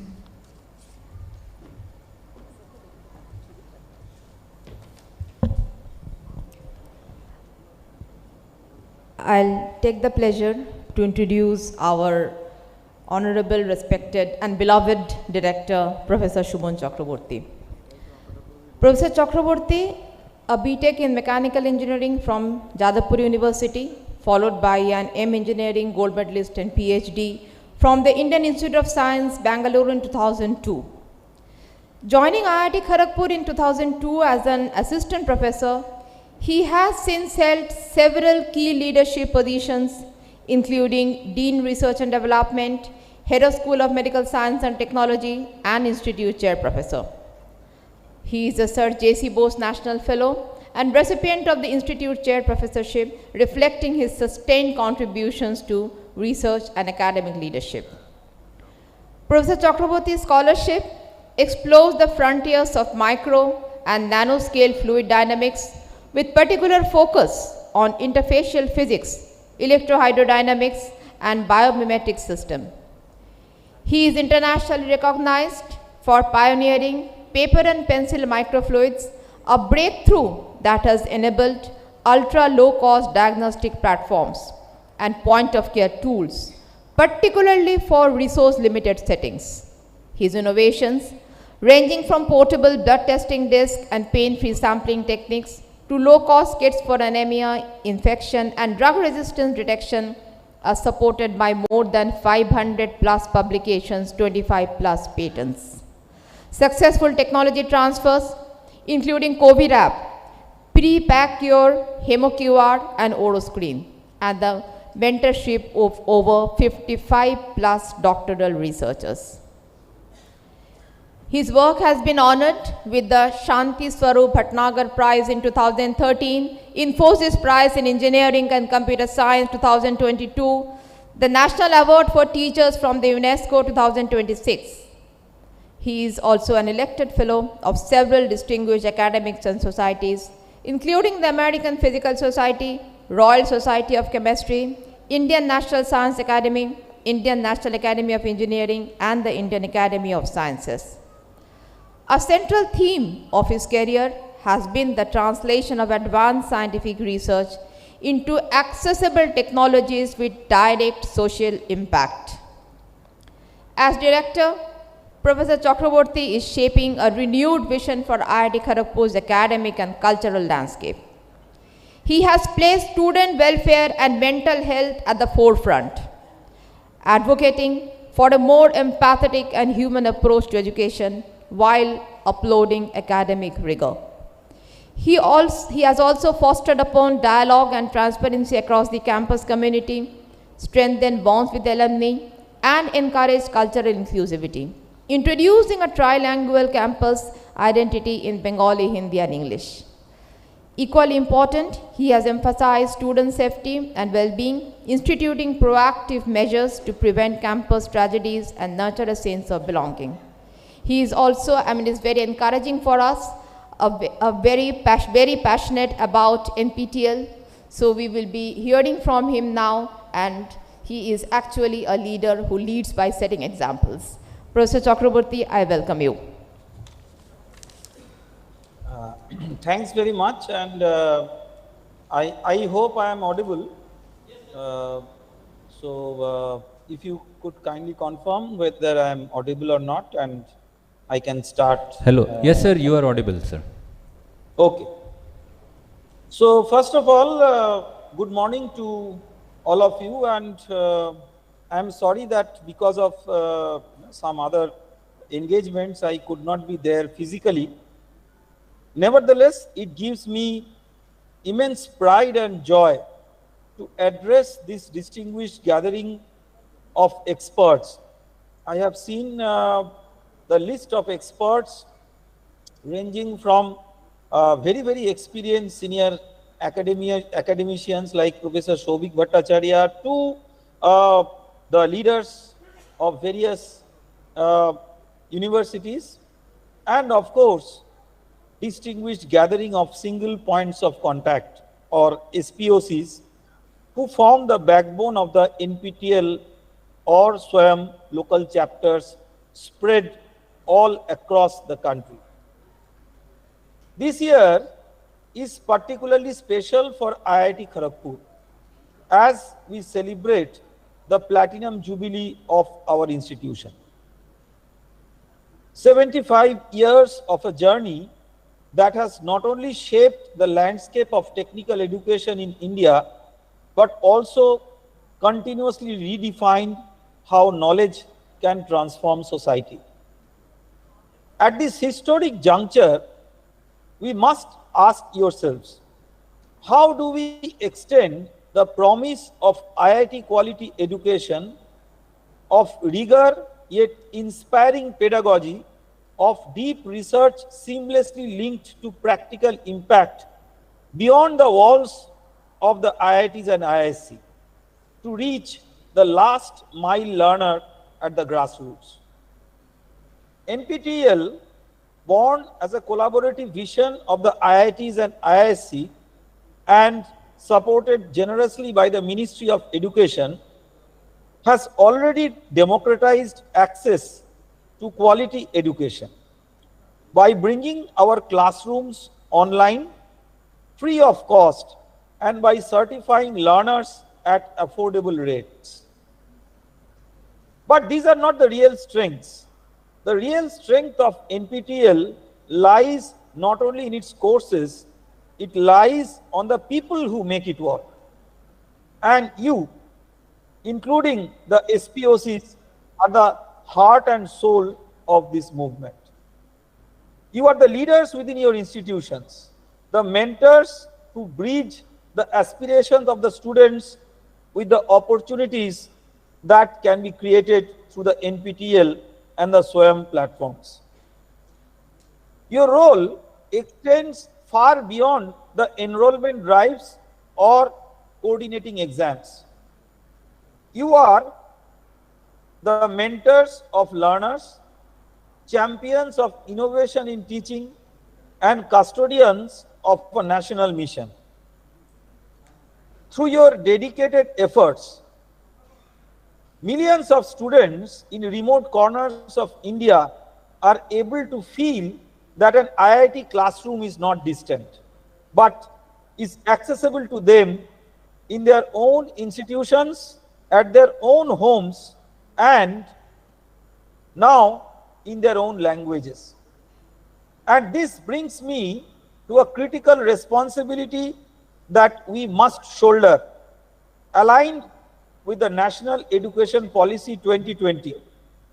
The integration of regional languages into the NPTEL framework. Knowledge cannot remain confined to English alone.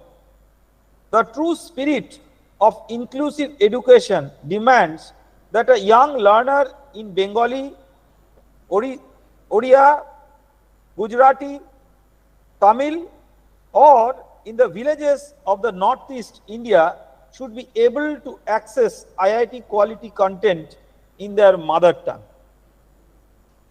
This is something which has been deliberated very extensively in the recent IIT Council meeting that we had a few days back, chaired by our Honorable Union Minister of Education, Sri Dharmendra Pradhan.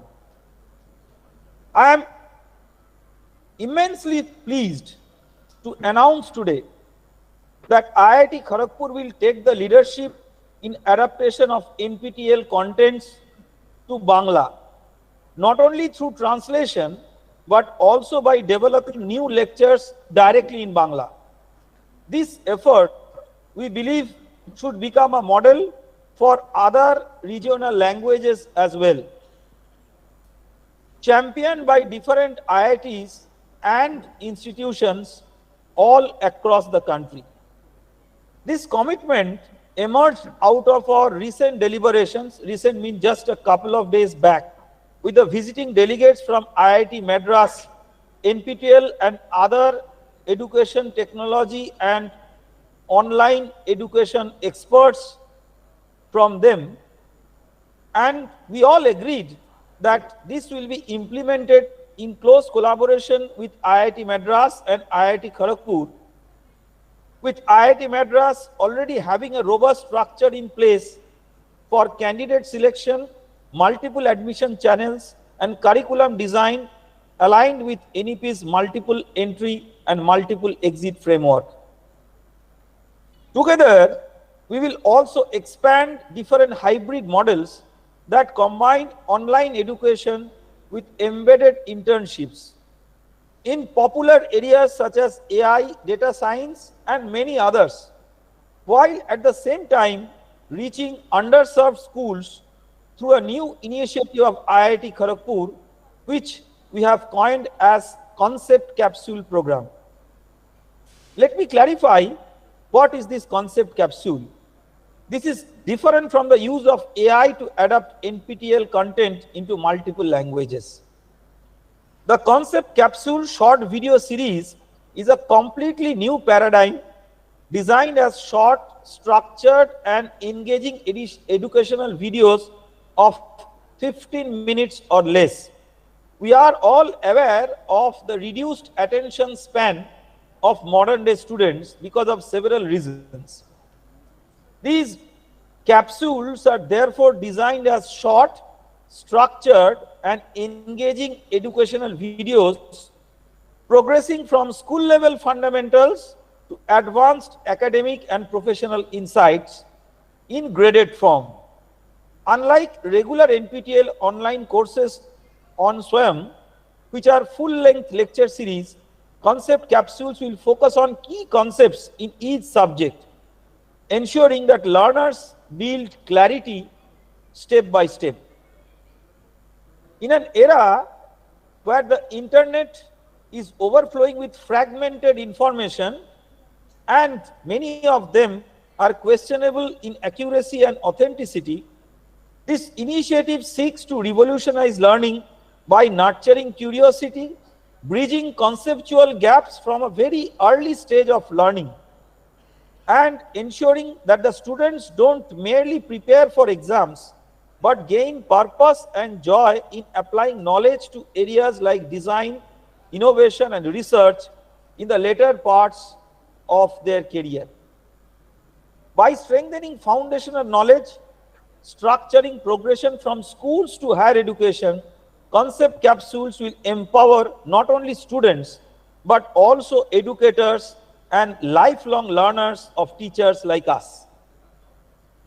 Each capsule series will last between 5, 10 or 20 hours when all the lectures are combined, complemented by 2-minute summary videos highlighting the key takeaways. By doing this, IIT Kharagpur aspires to make high-quality conceptual learning inclusive, impactful and scalable, particularly for students who may not otherwise have access to such high-quality teaching with exceptional foundational background. This entire effort, combining regional language adaptation, AI-enabled accessibility and concept modules, perfectly aligns with IIT Kharagpur's Platinum Jubilee scheme of something which we have introduced very recently, coined as Mentor of Mentors. In this initiative, we commit ourselves to not only mentor our own students, but also to mentor other traditional and emerging institutions in navigating the transforming landscape of education.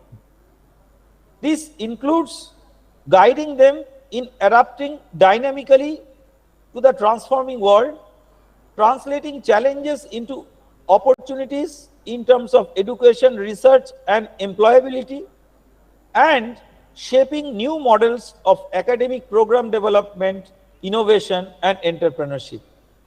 By doing so, IIT Kharagpur will stand as a lighthouse institution, empowering other campuses to become centers of excellence in their own right, and together will scale the reach of IIT quality education across the nation. In this context, I would therefore like to give voice to our new collective slogan, Ek Bharat, Anek Bhasha, Ek Madhyam, NPTEL and SWAYAM. Ek Bharat, Anek Bhasha, Ek Madhyam, NPTEL and SWAYAM. One India, many languages, one medium of knowledge, NPTEL and SWAYAM. Friends, we stand at a defining moment. India is on the march towards Vikshit Bharat 2047, the centenary of our independence, when we aspire to emerge as a fully developed nation. Education is the single most powerful driver of this vision, and digital education, affordable and scalable, is its backbone. You, the champions of this program, are therefore not just coordinators. You are architects of India's knowledge future. In the sessions that will follow, you will of course have opportunities to deliberate on your responsibilities, learn best practices, and explore new ways to integrate NPTEL and SWAYAM with your institutional framework. But let me urge you, take this beyond administrative efficiency. Let your role be guided by a sense of national mission.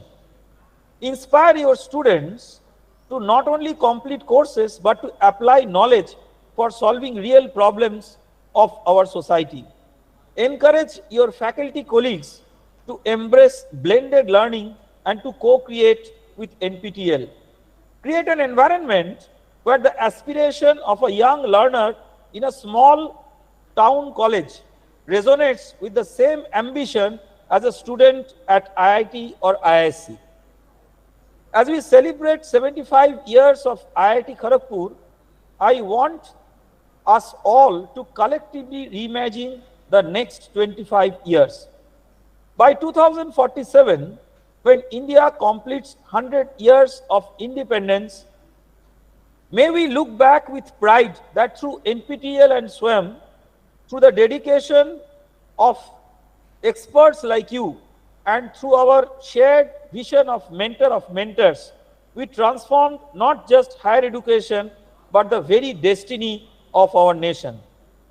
Let us commit ourselves today for this cause with passion, inclusivity, and with a deep sense of responsibility to all the generations to come. Thank you. Namaskar. Jai Hind. Jai Bharat.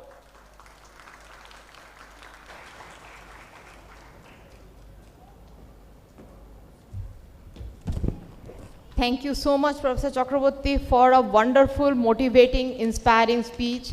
How beautifully you put forward the unity in the diversity and the role of NPTEL towards it. I'm sure all the SPOCs, the Vice Chancellors and of the different universities present here, we will, and IIT Madras, we will all work together towards this. Thank you so much again.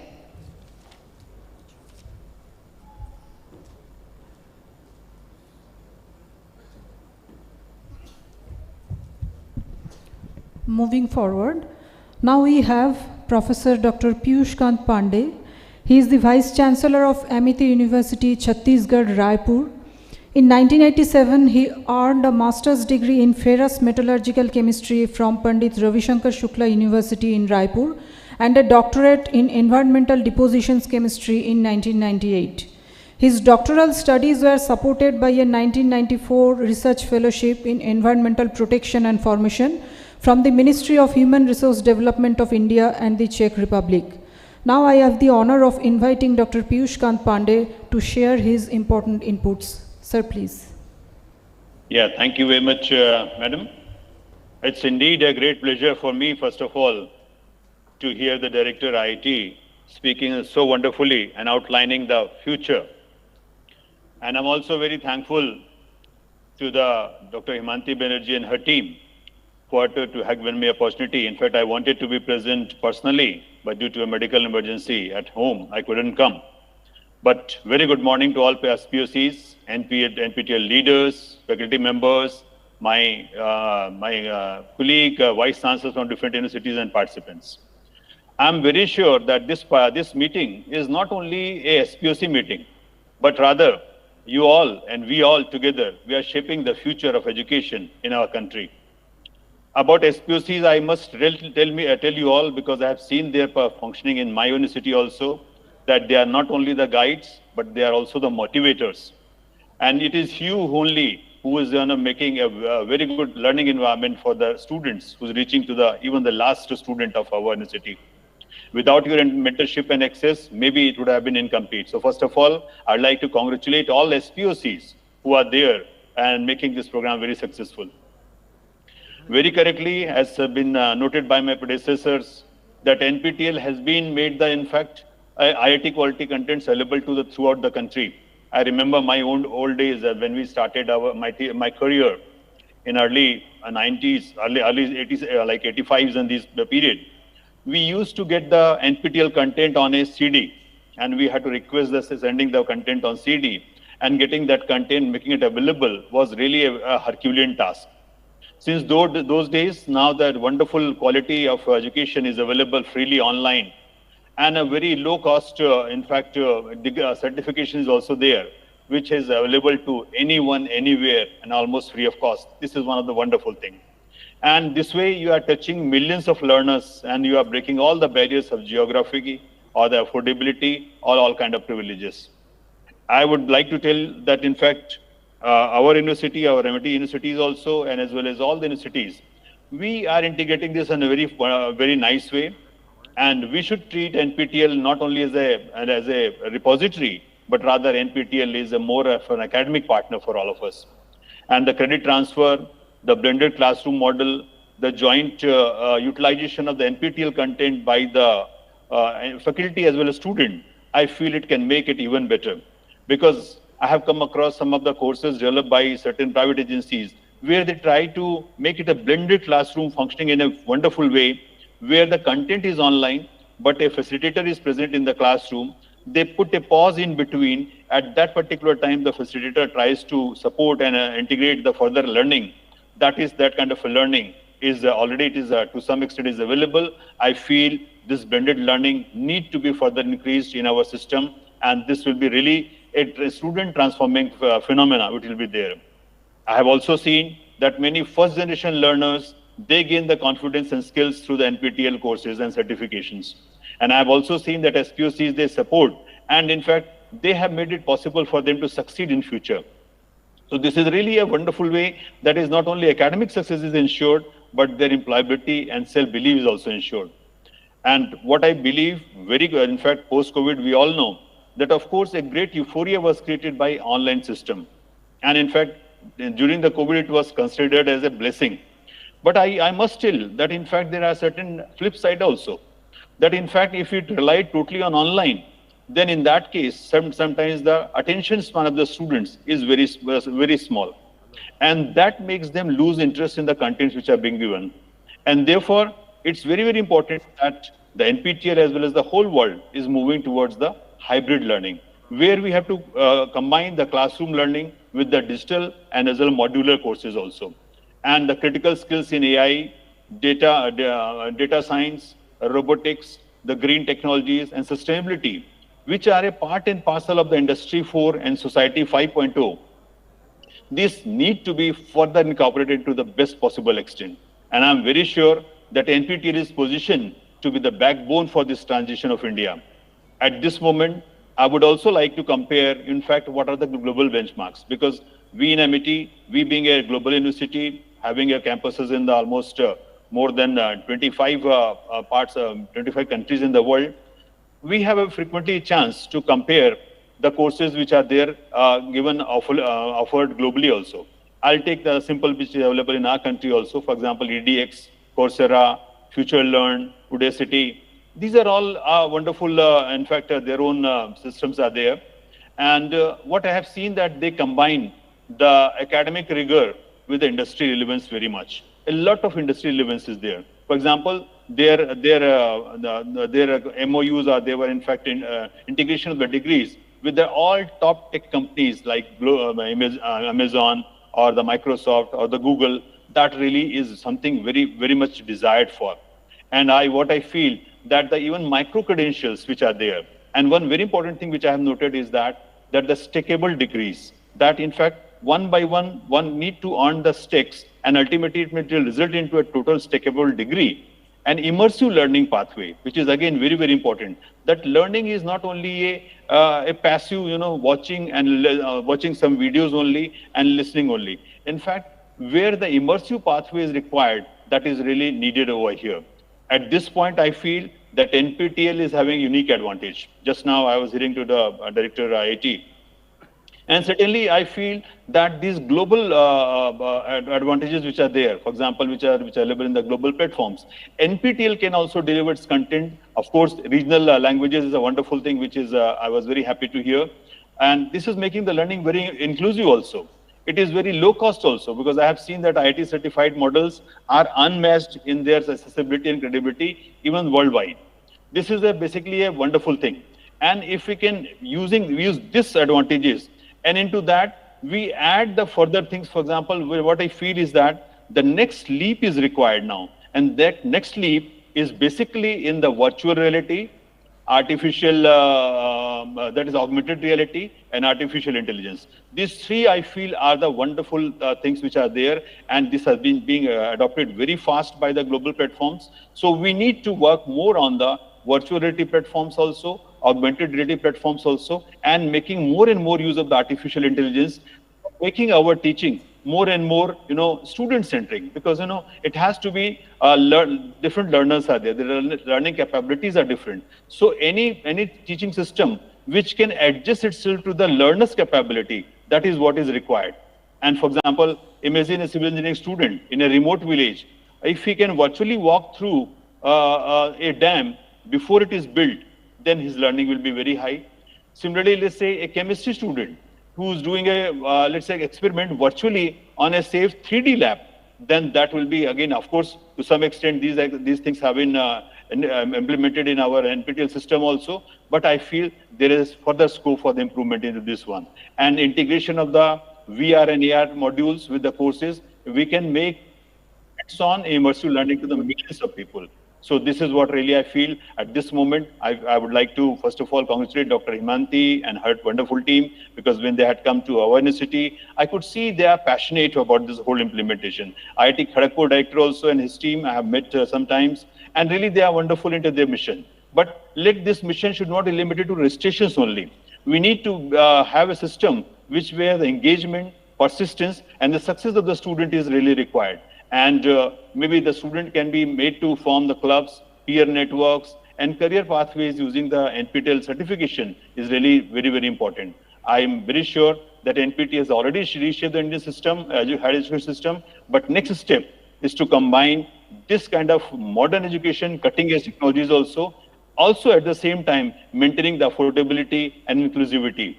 This would be, with your dedication of the SPOCs and the team, I'm very sure that India can create a platform that not only matches with the world platforms, but rather we can redefine the world standards in the digital education. So let us envision the NPTEL not as just India's pride, but rather I wish that if we can transform into India's gift to the world, that is what is really required. Because at the moment you see that in fact, the tariff and other issues and other restrictions which are coming on India, these are an opportunity for us to make ourselves even better into this whole system, because you know that ultimately it is the quality only which can survive. Today, if the China is become a power, it's not because of only population and other issues, but because of their quality in their manufacturing and the quality in their delivery also.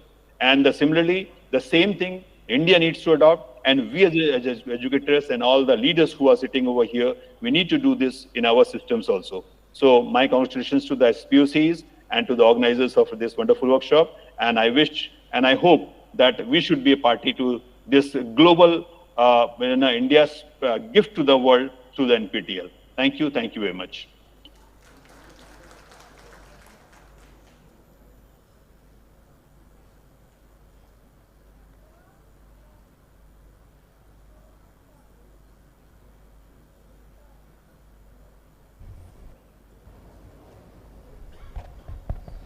Thank you so much, sir, for your kind words. Now we have Dr. Indranil Mukherjee. He is currently Professor and Director of Academic Affairs in Maulana Abul Kalam Azad University of Technology, West Bengal, which he joined in 2008. He obtained his PhD in the field of nonlinear dynamical systems from Jadavpur University. Dr. Mukherjee has more than 25 years of professional experience, including working in software industry, teaching, training and research. In addition to his normal roles and responsibilities, he has held several senior administrative positions in Macau, West Bengal, and there are many more things to say about him. Now I would like to invite Dr. Indranil Mukherjee to grace the occasion. Sir, please.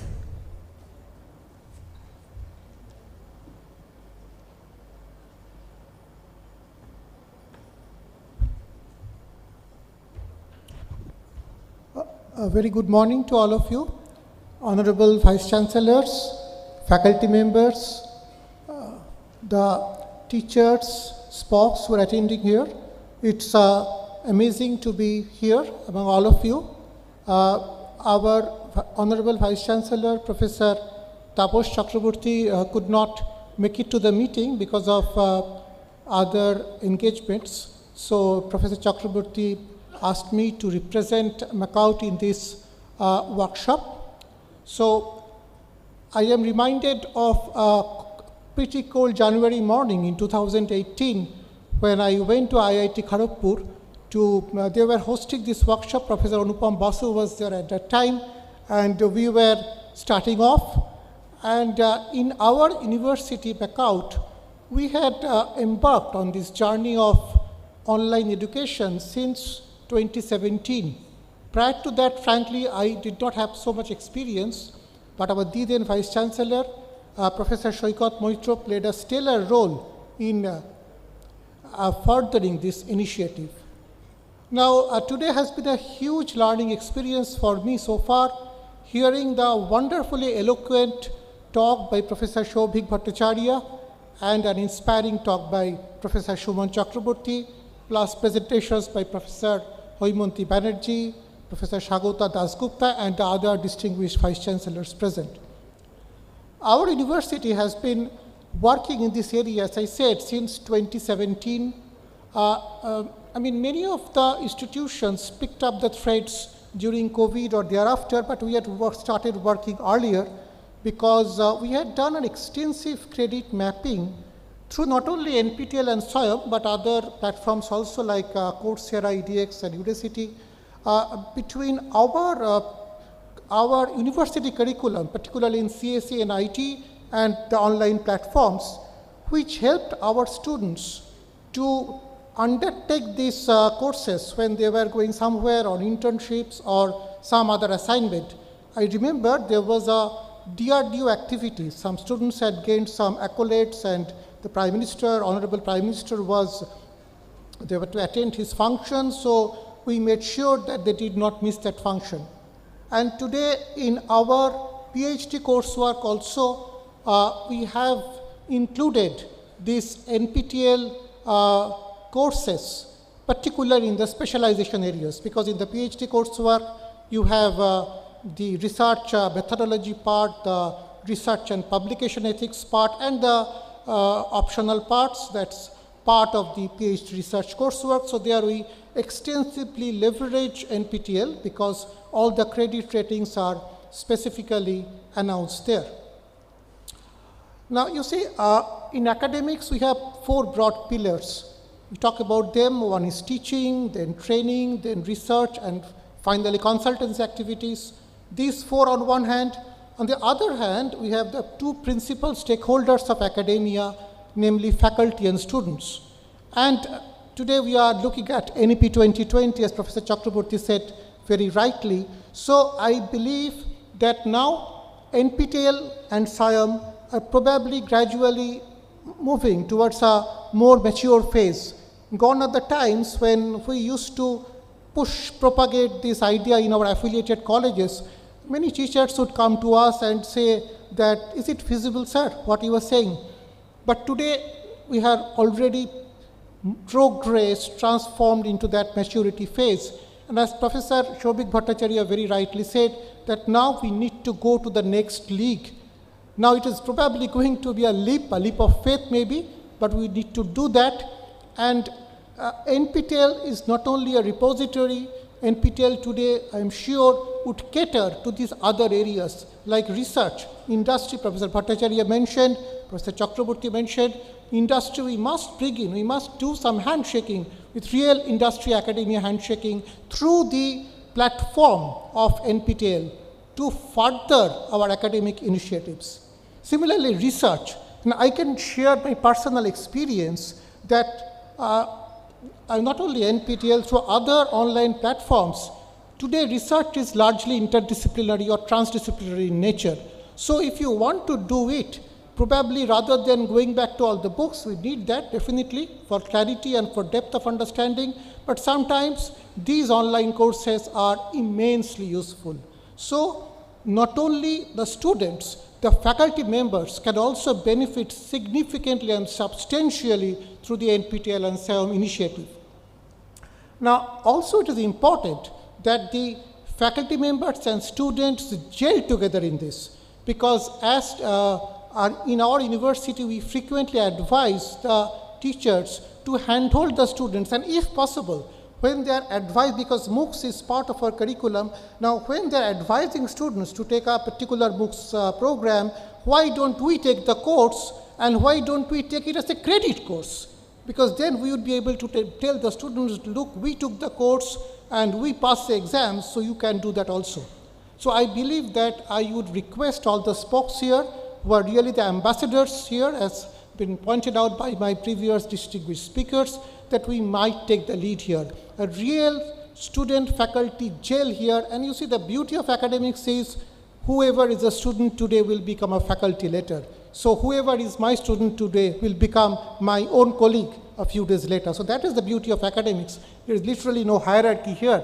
So, and as one of the previous speakers talked about democratization of education, true, and we must leverage NPTEL in a very meaningful way. Another thing which I think Professor Dasgupta pointed out, that this last mile connectivity, IIT Madras professor, he was repeatedly stressing this, I fully agree. In a university like us, which is away from the city and which caters to the marginalized community, we need this connectivity. We must bring together, we must light the lamp so that education reaches all, and that will be true democratization of education. And I'm sure that with all of your support, help, and activity, we can do that. Let this be a mission, let this be a passion. Let us leverage our demographic dividend so that we can build up a sustainable ecosystem of academics, of research, of innovation, of startup, of entrepreneurship. And I mean, that would be the way, as Professor Chakraborty was saying, that we are looking at Vikshit Bharat in by 2047. So we need to put together our heads, we need to put together our energy, we need to put together a sustainable ecosystem to achieve that. I believe that we can do that, and today marks this has been going on for some time.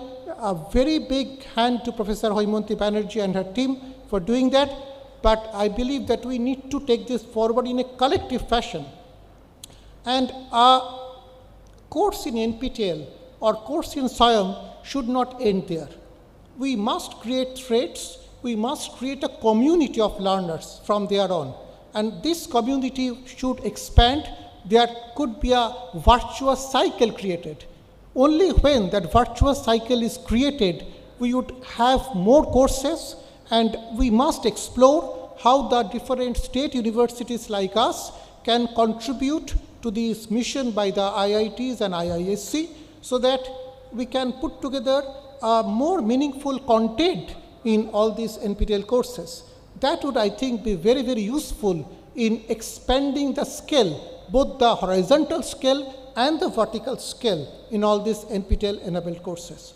So with this note, I thank you once again, all of you, for inviting me, and I am confident and I assure you that on behalf of our university, Maulana Abul Kalam Azad University of Technology, West Bengal, which is the nodal technology university of this state, will work together to ensure that NPTEL and SWAYAM reach every corner of the state, and we can truly be proud of our achievement. Thank you.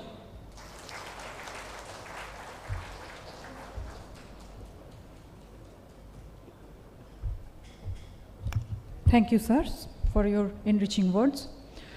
We will now take a short tea break. Please join us for some refreshments there. We will reassemble after 15 minutes to continue with the next session. Thank you.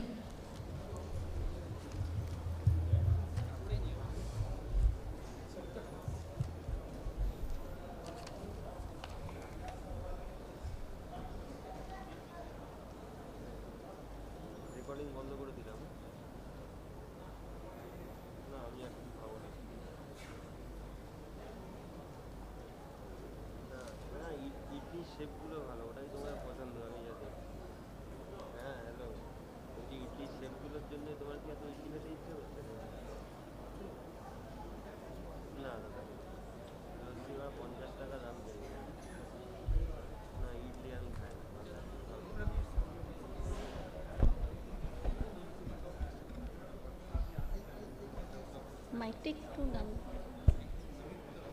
না কি করতে হবে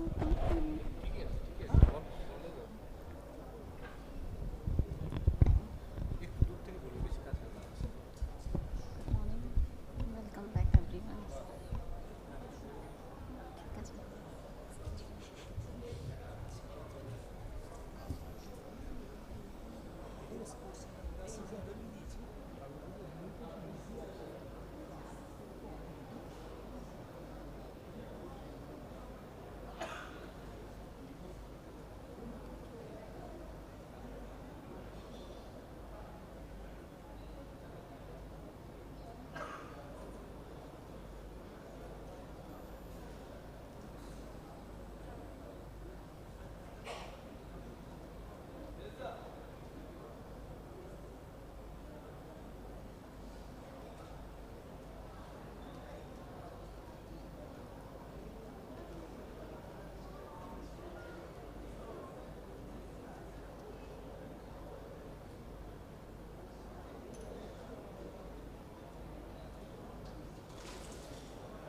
एकः शिवः केवलोऽहम्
Hello, I am Ila Mugilan. I am an NPTEL Pre-Doc Fellowship at IIT Kharagpur, working under the guidance of Professor Dabasis Samantha from the Department of Computer Science and Engineering. So, I am Deepak Arya. I joined this Pre-Doc Fellowship in the last year in the month of August 2024 under the Professor Indrani Sen. I worked on the project of evolution of microstructure. Hello everyone, I am Ansh Kumar, an NPTEL Pre-Doc Fellow at the IIT Kharagpur, with my project supervisor being Professor Abhijit Chandra of the Department of Vinod Gupta School of Management. My name is Silvan. I am grateful for the opportunity to have been a part of NPTEL Pre-Doctoral Fellowship program. Over the course of the fellowship, I gained invaluable exposure to advanced research methodology, critical thinking and academic writing. Greetings, my name is Suman Zadav, an NPTEL Pre-Doc Fellow here at IIT Kharagpur. Under the guidance of Professor Gautam Sen, I have focused on enhancing the efficiency and effectiveness of disaster management. My work aims to answer a fundamental question: how can we leverage modern technology to make better, faster, life-saving decisions when a crisis strikes? I am Shavdat Chaube, an NPTEL Pre-Doc Fellow at the Indian Institute of Technology, Kharagpur, with my project supervisor being Professor Sudeep Misra of Department of Computer Science and Engineering. Hello, my name is Apurva Limay, an NPTEL Pre-Doc Fellow at the Indian Institute of Technology, Kharagpur, working at the Smart Wireless Applications and Networks Laboratory. Good evening. I am Arsha Ganesh, a pre-doctoral NPTEL Fellow working under Professor Arindam Ghosh on the topic Development of a Glucose Hypermetabolism Based Sporadic Model of Alzheimer's Disease. Tara Naresh Paithe, Post-Baccalaureate Fellow at IIT Kharagpur. I am working on a project titled Environmental, Societal and Governance, that is ESG, Audit Framework for Indian Industries and Corporates. Good afternoon everyone, I am Neha Devda and I am excited to share my journey and my contributions as a part of the NPTEL Pre-Doctoral Fellowship in the Department of Computer Science. Hello everyone, my name is Akash, an NPTEL Pre-Doctoral Fellow at IIT Kharagpur, working under the guidance of Dr. Dilip Kumar Pratihar from the Department of Mechanical Engineering. Greetings everybody. This is Josna Wilson. I am here as Pre-Doctoral Fellow under Dr. Subhamoy Mondal, Assistant Professor, School of Medical Science and Technology, IIT Kharagpur. So my project was development of non-invasive UV visible NIR spectroscopy model for hemoglobin analysis and anemia diagnosis. So myself Rizwan Ahmad, a pre-doctoral fellow at IIT Kharagpur. So I started my tenure at last year August 2024. So my project was on development and evaluation of transparent scaffolds for non-invasive monitoring to enhance the wound healing and the scar management. Good morning everyone, I myself Arnav Bokshi, Pre-Doctoral Research Fellow at IIT Kharagpur at the Department of School of Medical Science and Technology, and Dr. B.C. Rai Multi-Speciality Medical Research Center, IIT Kharagpur. Hello, good evening. Welcome to my presentation titled NPTEL Post-Baccalaureate Fellowship Journey at IIT Kharagpur. I am Molekar Behera. I joined IIT Kharagpur for this program on 2nd August 2024 under the guidance of Professor Gauri Gargate. My project title is Intellectual Property Audit of an Organization. This is overview of my project, whatever I have done. Please take your seats, please.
Hello, I am Ilamugilan.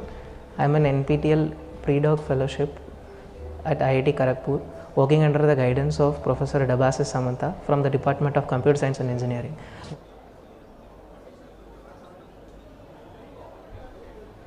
Of August 2024, under the Professor Indrani Sen, I worked on the project of evolution of microstructure.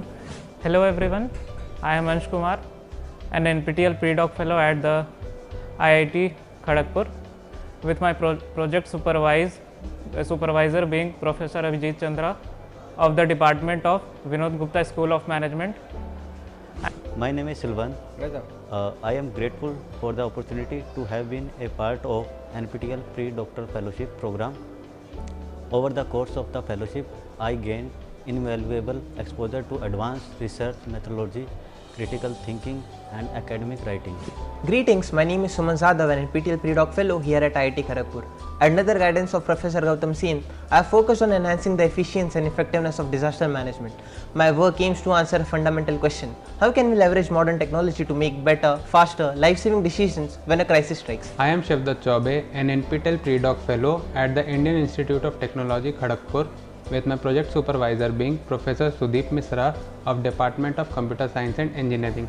Hello, my name is Apurva Limay, an NPTEL pre-doc fellow at the Indian Institute of Technology, Kharagpur, working at the Smart Wireless Applications and Networks Laboratory. Good evening. I am Arsha Ganesh, a pre-doctoral NPTEL fellow working under Professor Arindam Ghosh on the topic Development of a Glucose Hypometabolism Based Sporadic Model of Alzheimer's Disease. Tara Naresh Paithe, Post-Baccalaureate Fellow at IIT Kharagpur. I'm working on a project titled Environmental, Societal and Governance, that is ESG, Audit Framework for Indian Industries and Corporates. Good afternoon everyone, I am Neha Divda and I am excited to share my journey and my contributions as a part of the NPTEL pre-doctoral fellowship in the Department of Computer Science. Hello everyone, my name is Akash, an NPTEL pre-doctoral fellow at IIT Kharagpur, working under the guidance of Dr. Dilip Kumar Pratihar from the Department of Mechanical Engineering. Greetings everybody. This is Josna Wilson. I am here as pre-doctoral fellow under Dr. Subhamoy Mondal, Assistant Professor, School of Medical Science and Technology, IIT Kharagpur. So my project was development of non-invasive UV visible NIR spectroscopy model for hemoglobin analysis and anemia diagnosis. So myself Rizwan Ahmad, a pre-doctoral fellow at IIT Kharagpur. So I started my tenure at last year August 2024. So my project was on development and evaluation of transparent scaffolds for non-invasive monitoring to enhance the wound healing and the scar management. Good morning everyone, I myself Arnav Bokshi, pre-doctoral research fellow at IIT Kharagpur at the Department of School of Medical Science and Technology, and Dr. B.C. Roy Multi-Speciality Medical Research Center, IIT Kharagpur. Hello, good evening. Welcome to my presentation titled NPTEL Post-Baccalaureate Fellowship Journey at IIT Kharagpur. I am Molekar Behera.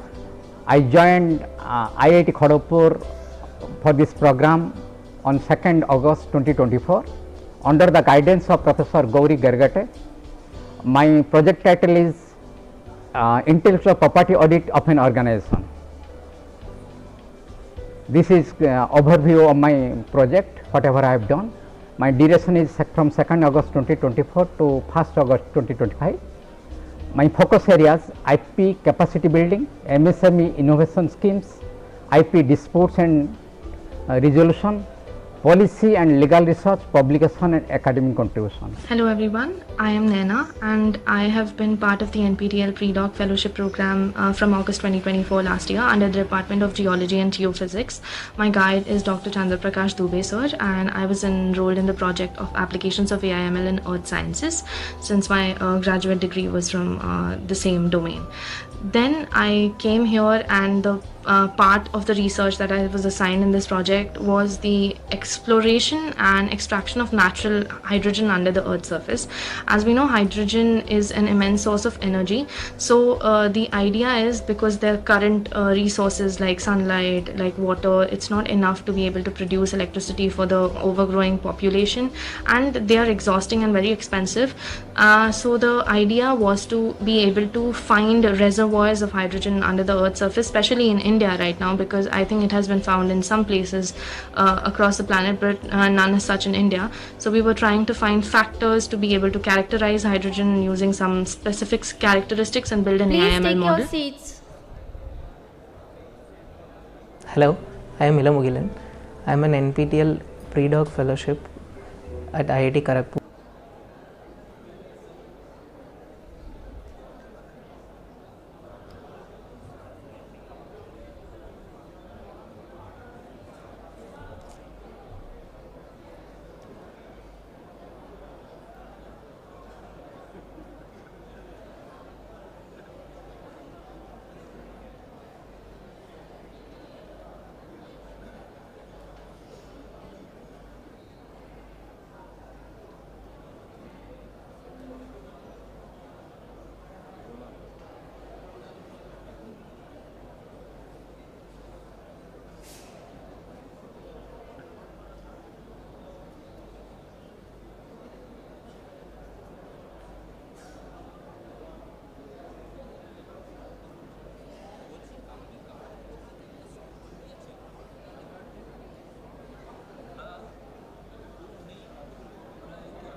Dear participants, please kindly take your seats.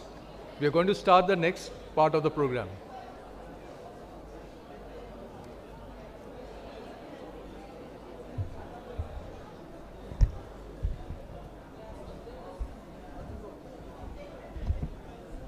Dear participants, please take your seats. We are going to start the next part of the program.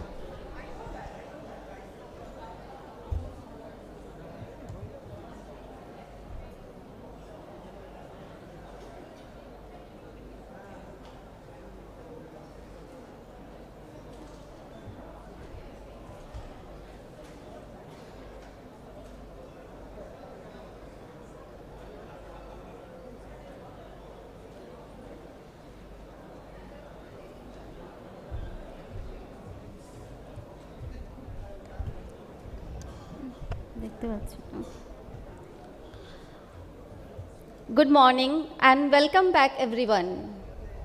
We now have a special presentation by Professor Hemanti Banerjee, Coordinator NPTEL IIT Kharagpur.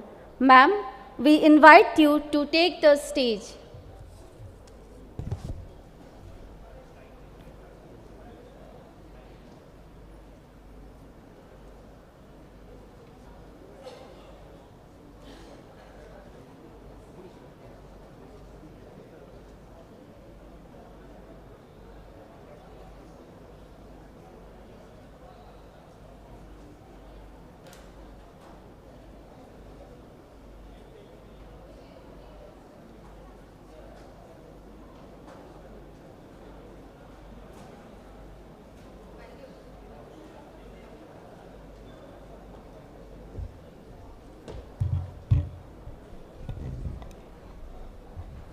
Welcome back.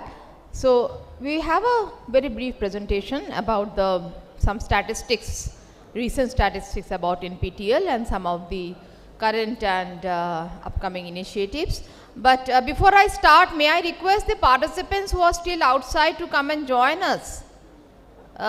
We will have the registration desk open again, so please join us. Presentation too? Can we have the presentation? Yep. Okay. So I will. So while I after I complete the presentation, I will invite my colleague from IIT Madras to join me for the question answer session. But I'm still waiting for the participants outside. Could you please join us? Can my team just pass on the message so that they join us inside?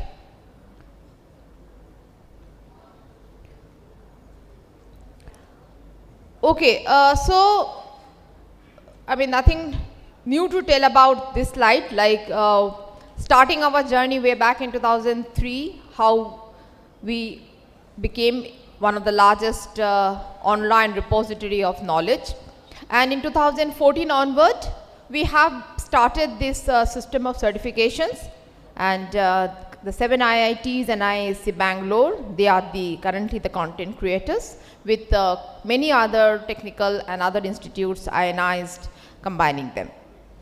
So these are our quite encouraging statistics: 3200 plus courses, 76,000 plus hours of video with English and subtitles in many regional languages also available, and billions of views and millions of YouTube subscribers. So these are the total number of courses which are currently offered. So we already have 63.3 lakhs of exam registration. This is the last semester, and as I told today morning, that 11 lakhs have been added to this. So these are our very current statistics, like in the July to now yesterday, the slides please. Okay. So these are our very recent statistics. So yesterday only we had a Pan India coordinators meeting where we were discussing all this, and quite encouraging statistics that we have now, which have been provided to us by my colleagues from IIT Madras. So we had in July to November 2025, 925 courses, 34.56 lakhs plus enrollment, and 11.41 lakhs of exam registration, and is still ongoing. So this is how we crossed that 1 million figure of exam registration. So I think thanks to all of you for this wonderful contribution. So these are the total department-wise courses, and we are doing wonderfully well in mechanical engineering. I think these are slightly old, because in yesterday's meeting, Professor Ramakrishna, I think what we saw that we had crossed for mechanical engineering and humanities, we had crossed 1,000 now. So 1,000 plus courses in mechanical engineering, humanities, and also in various other departments also we are doing quite well. There are certain gap areas, so where we will be requesting the other, I have already requested the other IITs to contribute for these subjects. Now these are the prime reasons for taking NPTEL certification exam. As always, what we have seen that credit transfer has been one of the major reasons for the popularity of NPTEL, why we are doing so well as in this competitive market where there are many other other online methods. So also what we see that many faculty members also are increasingly taking up NPTEL courses for various reasons, like FDP or for part of FDP or for just skill upgradation. These are the exam attendance percentage, where also we are showing quite a steady increase, and now what we have stabilized, and what we see that something that is quite encouraging is about 70 to 72% is the pass rate. So, I mean, there should not be any kind of such apprehension that the NPTEL exams are are very tough and it is difficult to crack it. So, it is possible that by following regularly, we can, as the pass percentage indicates. There is a decent gender split also. Now, these are some of the discipline-wise statistics, where we see that, again, if we see that the pass percentage, about it is from 69% in the CSE management course is 75%. So about more or less, I mean, all the disciplines, all the are showing about near about is hovering around 70%. That is the pass percentage. So that's quite encouraging. Generally, what we see that of the total number of enrollment, we have an average of 20% of people who register for examination, and of which the 70% of the people who have appeared for the examination, they are passing. So that's, these statistics are quite encouraging. Similarly, what we see, we have even percentage like aerospace engineering and material science, we have got about 88% pass percentage. Now, these are the various types of course features. I think who are here, the SPOCs, they are all aware of these various categories. So, I am not detailing out much into this. Rather, I would spend more initiatives on the, more time on the new initiatives. The weekly assignments, and we also have the problem solving and the life support. So, I would request the SPOCs to encourage their students to participate more and more for these problem solving sessions. So now we have our scholars, and we are trying to maintain a good number of our scholars, including the PMRA for the Pradhan Mantri Research Fellowship scholars, who are the brightest mind of the country, to be engaged in these life serving sessions under the mentorship of the faculty members who are offering the courses. So this is the certification criteria. So just to remind that you must tell your students that it is mandatory to, the assignments are important, because when we do the final score calculation, it is mandatory to score at least 40% individually in the average assignment score and also in the final exam, so that we have a total pass percentage. So these are the certification exam centers. So we have the 2 sessions per exam per day, forenoon session as well as the afternoon session. The exam fees are, I mean, they are the same. We have not, now it is also like over the years we have not increased these fees. So that's, I mean, when everything is increasing, so we have kept this figure constant. Now, so these are some of the top 20 exam cities. So this has always been a point of concern and one of the major barriers that why we cannot have more number of students taking NPTEL exams. Today in the morning session, that madam was saying that about the endpoint connectivity. So if we are targeting this endpoint connectivity, we have to increase the exam centers.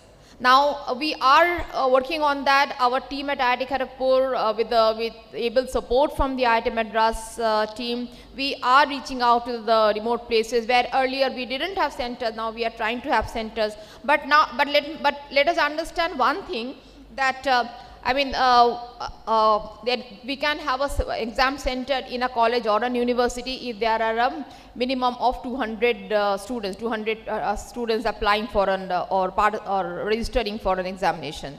So it is both way. I mean, if you can encourage more number of the students from your organization, from your institution to write the exam, I mean, that the greater is the possibility that we can have more number of the centers. So because we have the minimum number set for a center to be operational. So this is the format, I mean the NPTEL online certification model. Now some of the initiatives what we are going to discuss here. So this is the master slide which talks about all the initiatives. So I will be highlighting a few. So now this is the most important reason why people are taking NPTEL courses, that is the credit transfer. But one thing that I would like to suggest here is that you should tell your students that when to take the NPTEL course, in which semester should they be taking the NPTEL courses. We do not advise it to implement it in the final year of the degree program because there is no supplementary. So that's why it's not, it's risky, and also not in the first year when they get settled, and in many cases the first year batch starts a little late as compared to the other batches, so other years. Now that's why it is difficult to have it in the first semester and in the last semester.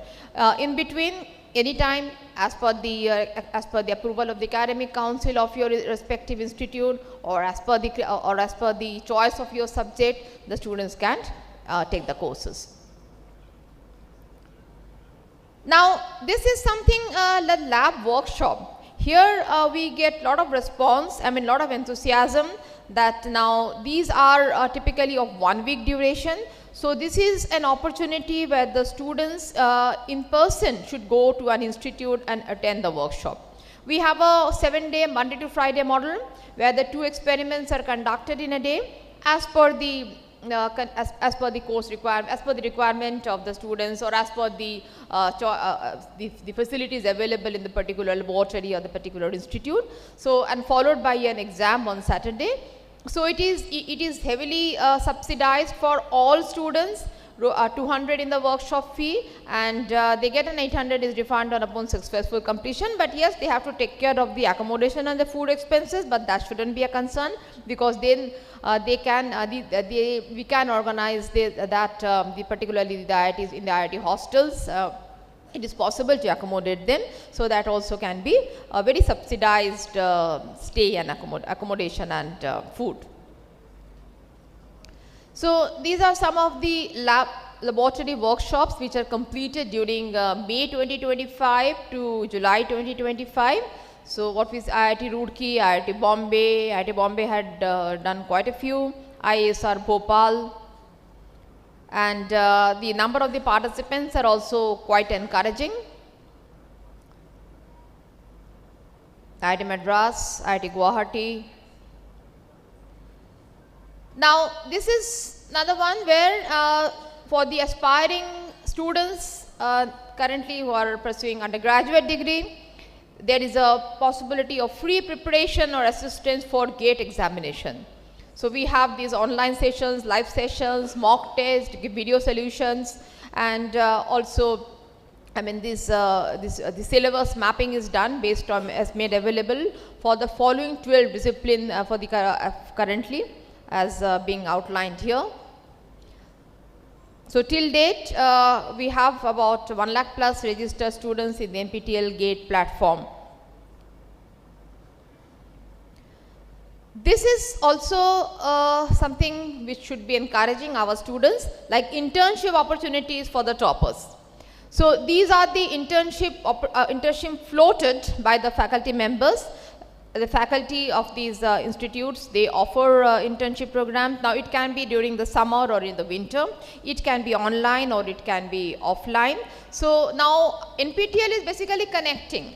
Our job is to connect the toppers to the faculty members who have floated these internship opportunities.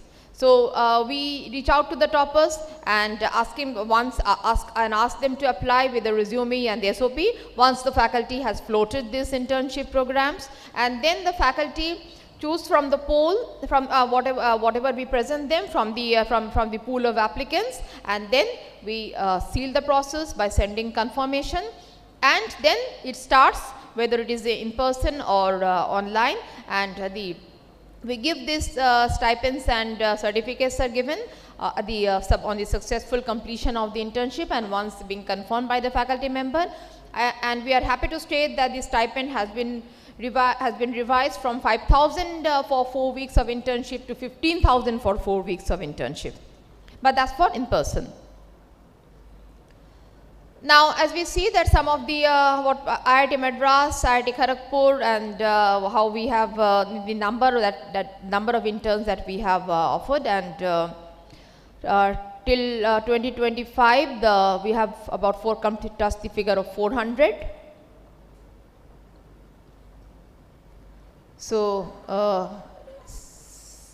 I mean, these statistics show that in summer 2025 and winter 2024, so I think that shouldn't be ongoing. Summer 2025 should be ongoing. That's in process. So, winter intern at IIT Hyderabad. Also, just to highlight this, that's at one of the winter interns at IIT Hyderabad has now converted and joined the MS by the research program after his work with Professor Vineet from IIT Hyderabad, the Department of Computer Science. Also, another summer intern at IIT Bombay in the year 2020 joined the PhD program under Professor Sanjeev Srivastav, Department of Bioscience, and graduated in July 2024. So, this one opportunity opens another. Now, NPTEL stars. So, last month, 20th July, we had our star awardee. I mean, we are awardee for the East Zone, which was I think we had about 250 plus participants, and many and all these enthusiastic participants, they came. The achievers of the NPTEL, the real stars of NPTEL, they had come to Kolkata to collect their awards. So we have different categories of stars here. Like we have the domain scholars.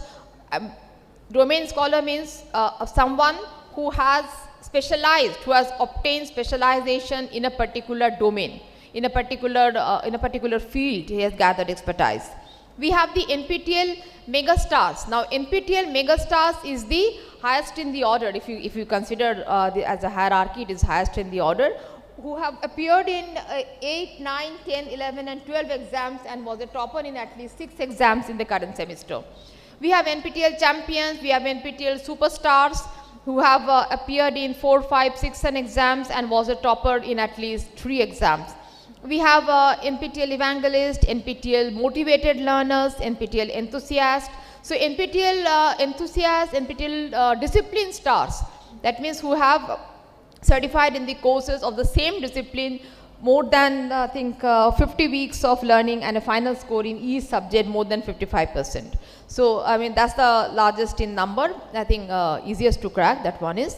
And we have also the NPTEL believers, I mean who are present in 4, 5, 6 or 7 exams, which passing at least 4 exams separated for. So, these are some of the numbers.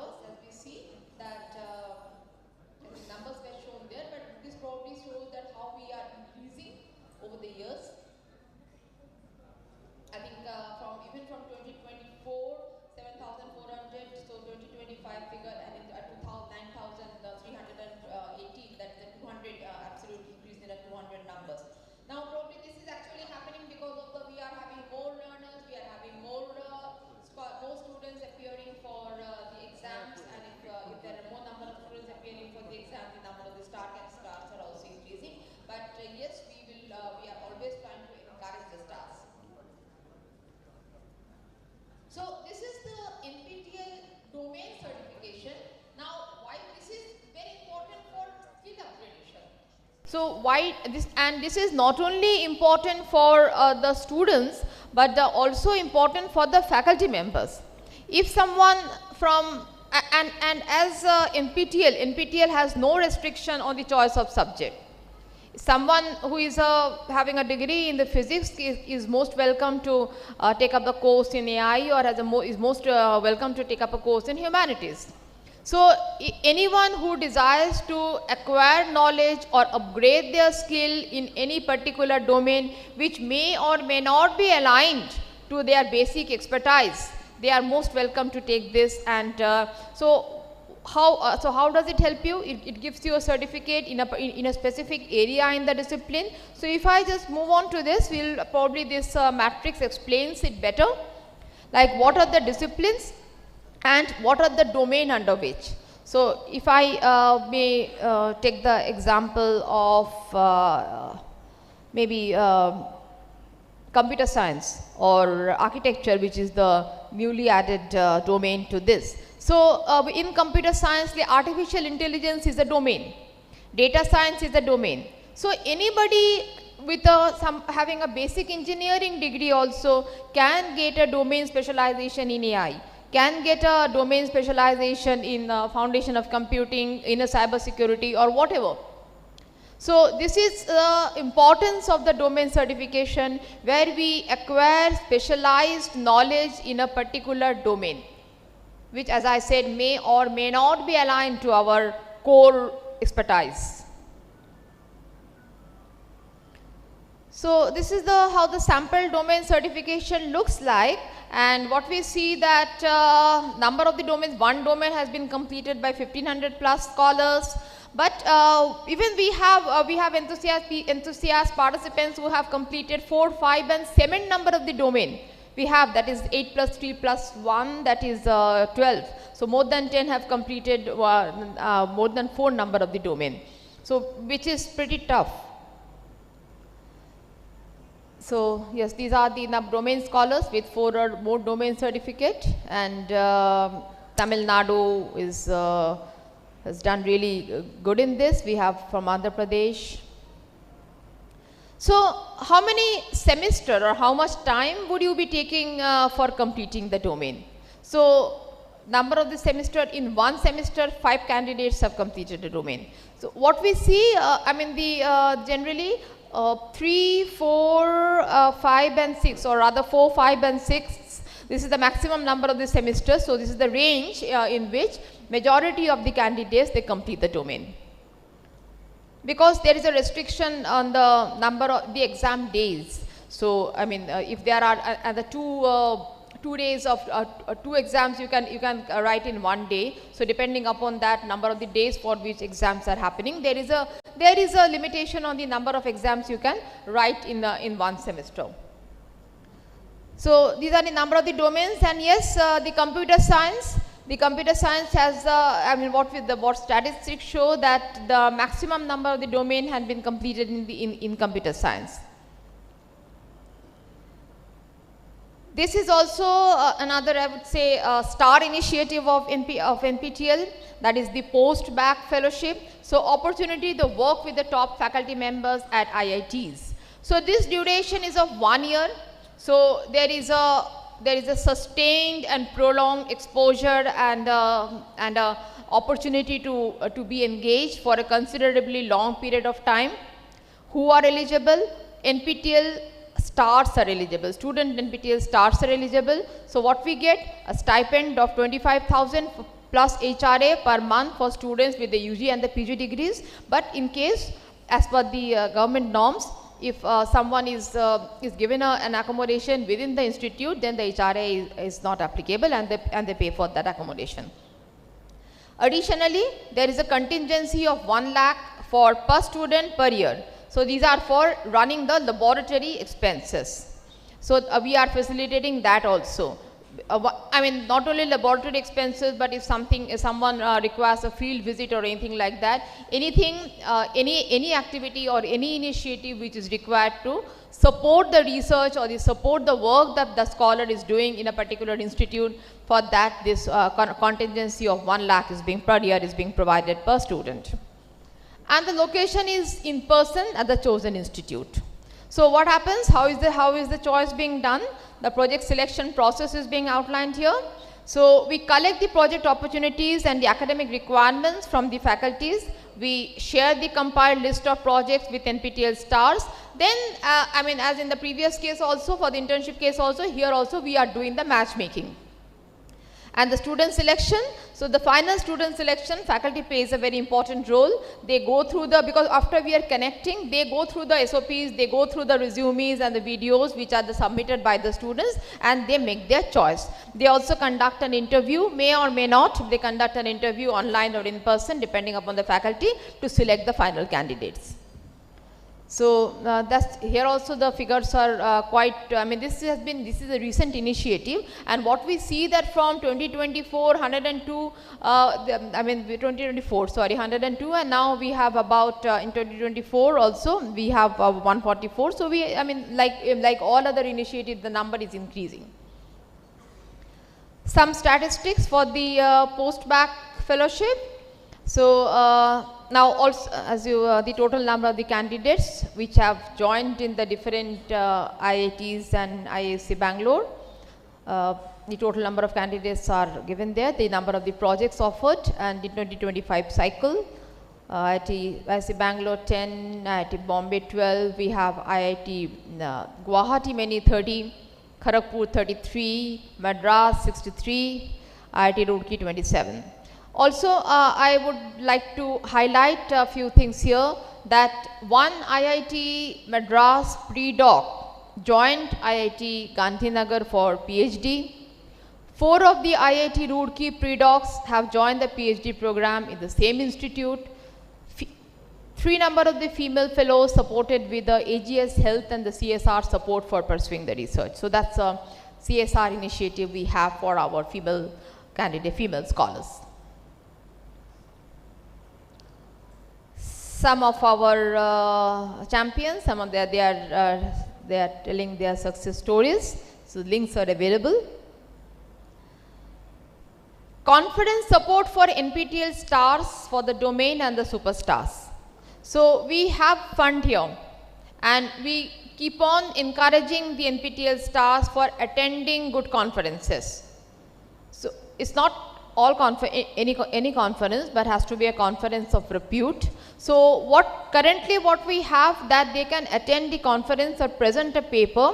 Now we give preference when the scholar is presenting a paper at the conference hosted by any of these IITs and IISc, CSISR labs, ISR or IST, or it can be the 11th IE conference on technology for education. We have we have shortlisted a few conferences which can be availed through this. So this is, I think I would request again the SPOCs to please pass on the message.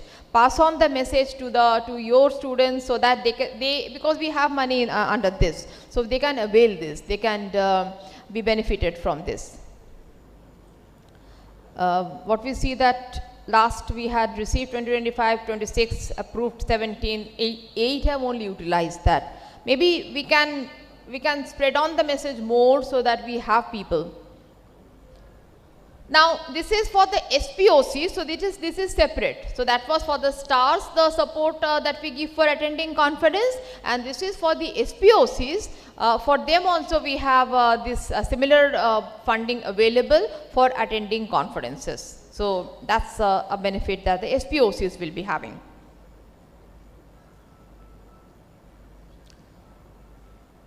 This is FDP. Now faculty can get FDP certificates from NPTEL courses. So many of the NPTEL courses which are offered, they are linked to the FDP, and we have this, whenever you just searching a course, it will show that whether it is FDP compliant or not. So these are the conversion factors, that the number of weeks of the NPTEL courses that you have, and what value equivalence of the NPTEL course with the regular FDP. So now this is also another very encouraging slide which shows the faculty registration, the total number of the faculty registration that also is increasing. Total FDP certificates which are awarded. Translation. More than 345 unique courses translated into various languages. Today in the morning session, our director explained the importance of having NPTEL courses in multiple languages. So the translation is happening, translation is already on, and I think that we can have active support and participation for the SPOCs in this, because this is a huge job, this is a huge target. We are aware of the volume of the NPTEL courses that we have. So it is happening, but I think we need more and more manpower into this. Now this is how in an automated way we are going for the translation through a machine learning process. So we are applying for translators via Google form, and the sample quality will be checked, and then the job will be assigned. So translators will provide us, that is the NPTEL, the translated content in the below format. So These are the steps. Translation details, as we see that we have completed about 345 courses, and mainly the languages which we have till now we have done well is the Bengali, Gujarati, Hindi, Kannada, Malayalam, Marathi, Tamil and Telugu. We are picking up with Punjabi, but I think we probably need to work more seriously about the Assamese and the Odia and all other languages, because if we want to reach out to the northeastern states, if in some kind of translation is required, I think we should work it out also. Transcript and the books, not only the video, but the transcripts and the books can also be translated. So here also the PDF can be generated. In the translated version of the PDF is generated and made available. This is important again for the reaching out to the students from the peri-urban areas, from the tier 3 cities or from the rural areas also, like soft skill training for NPTEL students, local NPTEL students. Now, I mean, facing the interview or applying for job is a very important aspect of your college education. Like when we are completing the degree, completing the course, we all look for towards a good placement. Now, when we are going for that, when the students are coming for these or facing these interviews, they need a proper training or grooming. So this is what the soft skill training for NPTEL students are for, where we have this opportunity of online interview sessions, mock interviews. So this is a process of some kind of a grooming of the students which happen. And here also we have the online interactive sessions, the group discussions, and various other such initiatives by which the students are given this special training. Number of the colleges who have completed the soft skill training, so local last 6 months 41. Sorry. So after completing the training, some of the well-placed students who have reached out to us and expressed their gratitude. This is NPTEL Plus, which is paid e-learning. Now, NPTEL, all other NPTEL courses are free, unless and until someone wants to appear for the examination and get a certificate. But this one is paid e-learning, and we have, and the special, and why it is special, because we have, these courses are very tailor-made for industries. These are mainly targeted towards skill upgradation. These are available anytime, so, and they are in a self-paced mode. So if we try to see that, I mean, and what is the difference between NPTEL and NPTEL Plus? So NPTEL is the normal NPTEL courses, though are free, are offered during a particular, I mean, the new courses are offered in a fixed time in a particular semester. After that, they are of course available in the repository, but this NPTEL Plus you can access anytime, and these are absolutely anybody, any working professional who might be busy all through the day can go through this, can upgrade himself or herself during in a self-paced manner as per his or her convenience during any free time. So that's how the NPTEL Plus courses are special, and the course and the content also. The content, the NPTEL Plus, I would say the main content of the NPTEL Plus is depending upon the upgraded of technologies or very skill-based learning, industry-appropriate learning, maybe the advanced technologies which are happening. So that's the content of the NPTEL Plus. Slightly different from the normal NPTEL, which mainly takes care of the curriculum, which is more of a curriculum-based learning. So these are some then NPTEL Plus workshops which are completed during the January 2025 to June 2025 session. And again, what we see, can all the IITs, they are participating here. We have other organizations also, like we have SPA Vijayawada, ISR Bhopal, IIT Mandi, IIT Indo, the all other IITs, IIT ISM, CMI.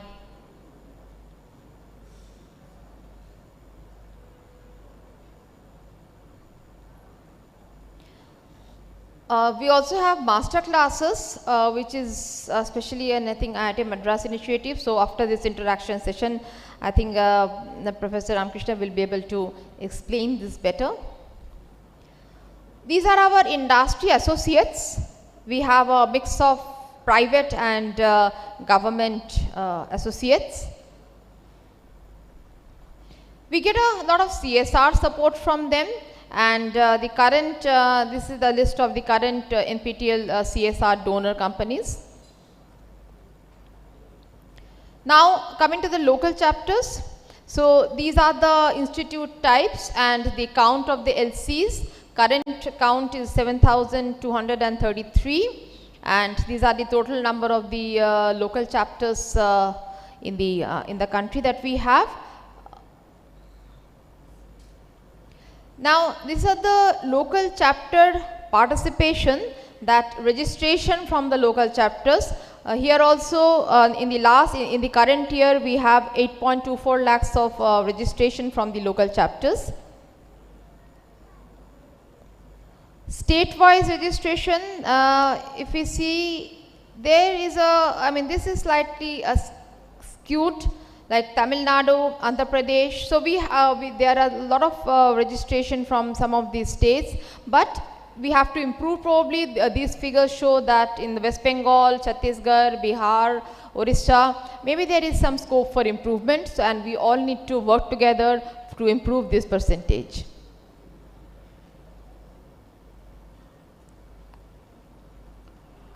So these are the communication modes with the NPTEL office. This all of you know, and all of you are actively doing. Just to repeat this, that we have a WhatsApp group for every state, we have a Google group for all the SPOCs, the Gmails are there, and also our team at IIT Kharagpur is always accessible, and also IIT Madras team is, we have the representatives of not only with the faculty coordinator, but also we have representative from IIT Madras office also, our colleagues from IIT Madras office, so they are also always accessible and always ready to help you.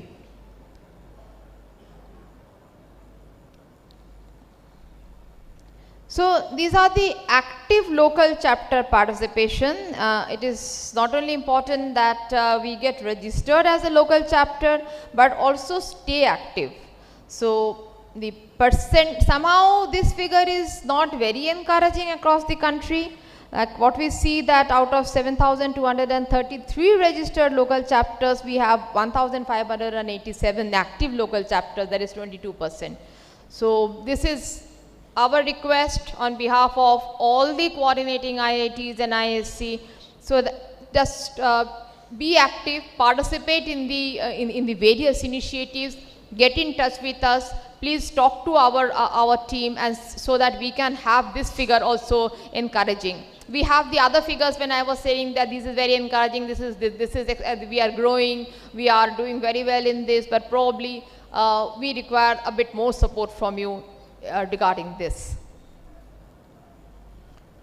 So yes, but things are improving. Like we have created 3 categories where these just to see that where we stand. It is not any first, second, or anything like that. That the contenders, prospects, and aspirants. So criteria is the present versus registration, that is the 75%, and the certified is 50%.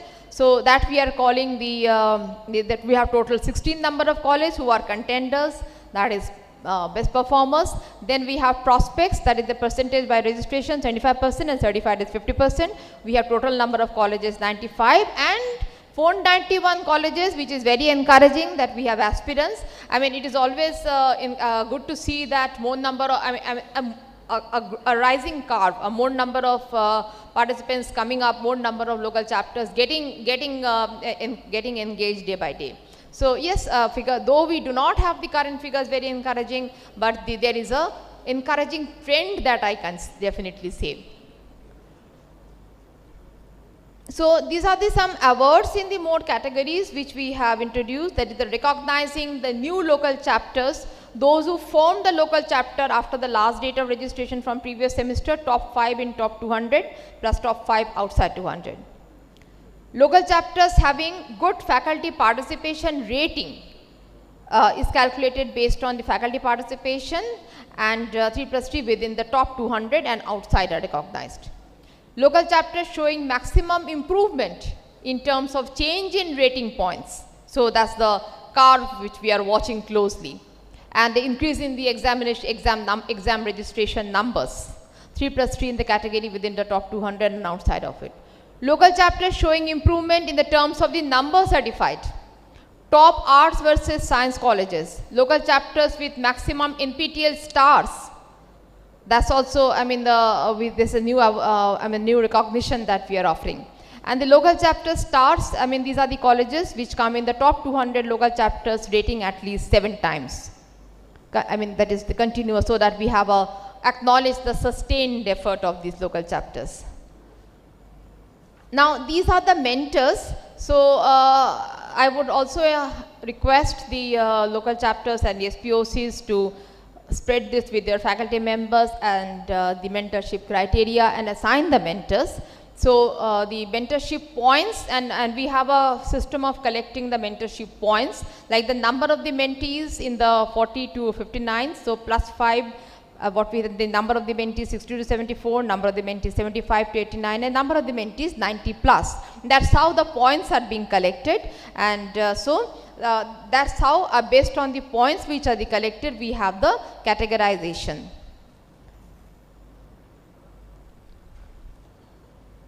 These are the top 20. Again, I mean, not to set any hierarchy or something like that, but this is just to acknowledge the achievers, that the top 20 local chapters in the January to April 2025 session, we have Tamil Nadu, Uttar Pradesh, Delhi, Punjab, Karnataka doing quite well and getting this AAA rating.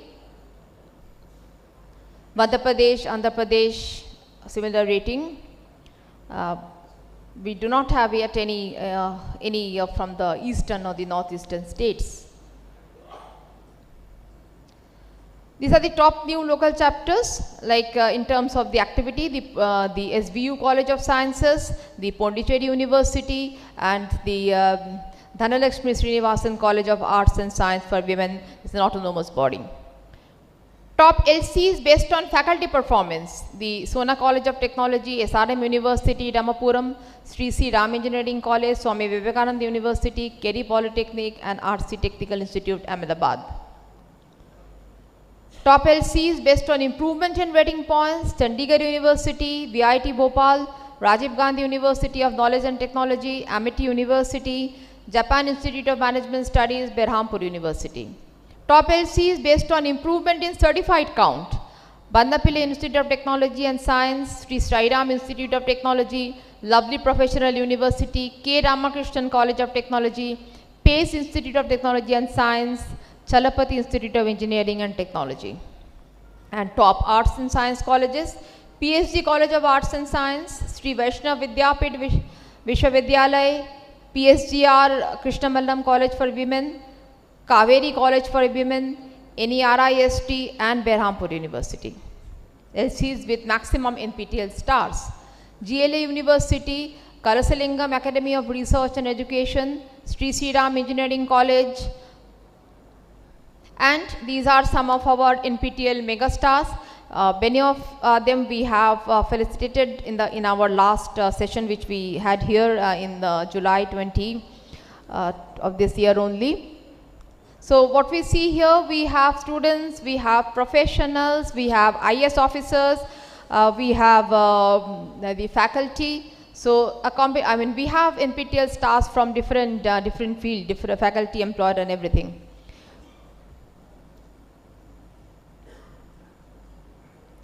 Just to acknowledge them, these are the mainly the students.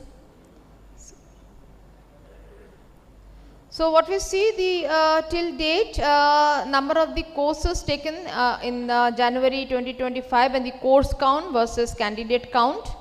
So 9 plus, so what 9, 10, 11 and 12, so we have the total about the 23, 18, how much it comes to, 20, 40, 50, so about 70 to 80%, 80 number of the candidates who have taken about 9 plus courses.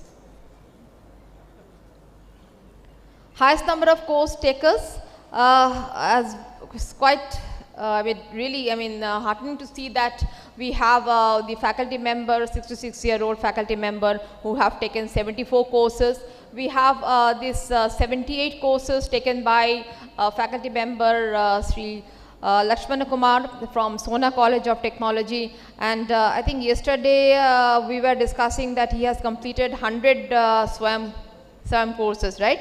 So Sri Lakshmana Kumar, he has completed 100 SWAYAM courses, and I think now, and yesterday we were jokingly discussing that there is a competition now amongst them that who can be the first centurion, and we are expecting that in another maybe 3 semesters, one of them will be touching 100. So these are the currently also the faculty members taking so many of courses. So the number of the course count versus the candidate count, the highest number of the NPTEL certified till date. Sorry. Highest number, and these are some NPTEL courses taken outside India. Like what we see that the faculty members from outside India who are taking the various NPTEL courses, and the counts are there. These are the PWD certified NPTEL course takers to acknowledge their effort, orthopedic handicapped, mainly visually impaired. So in our on the July 20, we were honored to distribute the certificates and the awards to some of the PWD candidates in Kolkata. So these are our social media and the feedback, where we have good number of the followers in LinkedIn, in Instagram, in Twitter, in Facebook, and also in YouTube. Our feedbacks on NPTEL can be accessed. These are available in the internet. And this I would like to end by stating this, that last SPOC we had promised, our team had promised that we will be working on the new exam centers, and with the very active support from the IIT Madras team, the OP Jindal University in the Raigad, Chhattisgarh will be conducting, that's a new addition, that's a massive addition. So the number is quite high. They will be conducting NPTEL exam through internet based by TCS. Also the Amity University of the Chhattisgarh and the St. Joseph University Dimapur, the proposals are in process. Our team have visited this Amity University and the St. Joseph University, and we are working on this, so how we can make this happen, so that the distance is never a bar, and what Madam Shagota said, that we can reach out to we can go for this last mile connectivity. Thank you, and I will invite my colleague, professor from IIT Madras, to answer to your questions, so we can jointly conduct the question answer session now. Please.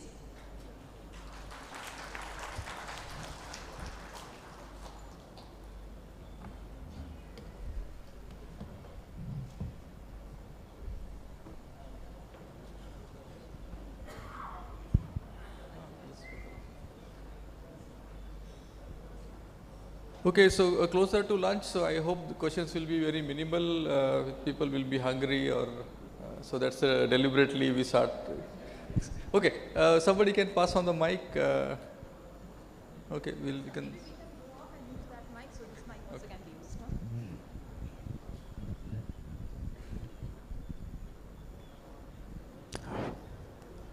Hello. Good afternoon, sir. This is Professor S.N. Das from GIT University, Gunpur. Actually, sir, in the domain certification, we have included so many subjects, but most of the students are asking that, sir, why the domain certificate is not available in physics and chemistry, as per the basic science is concerned. Mathematics is available. Yes, But the physics and chemistry is not available. It is my suggestion to include that particular thing so that the maximum number of students can be offered for the Yeah, so yesterday domain this study. time we were discussing the same topic. Yes, so sir. This is, so what's in your mind is already in our mind one day before and Yes, we sir. are working on it. Another important is in computer science, so many latest technology has been incorporated in the domain science domain, like cyber security. And today we are the merging technology, that is your quantum computing. If it is incorporated in the quantum computing, next generation of computing is quantum computing. That's what most of the students also requested to include that particular technology also in the domain certificates. Yeah, I think these are, cyber security is already there. Cyber security is already there. Quantum is something we are working. Again, these are, new areas. And Yes, it takes some time to emerge, 3 or 4 or 5, 6 courses into that. Yes, sir. So AI has been talked about the last 20, 30 years, and now, there are courses emerging. So this is a work in progress, and very soon we will have it in the mainstream also. Okay, sir. Thank you, sir. Yes. Thank you. Hello, sir.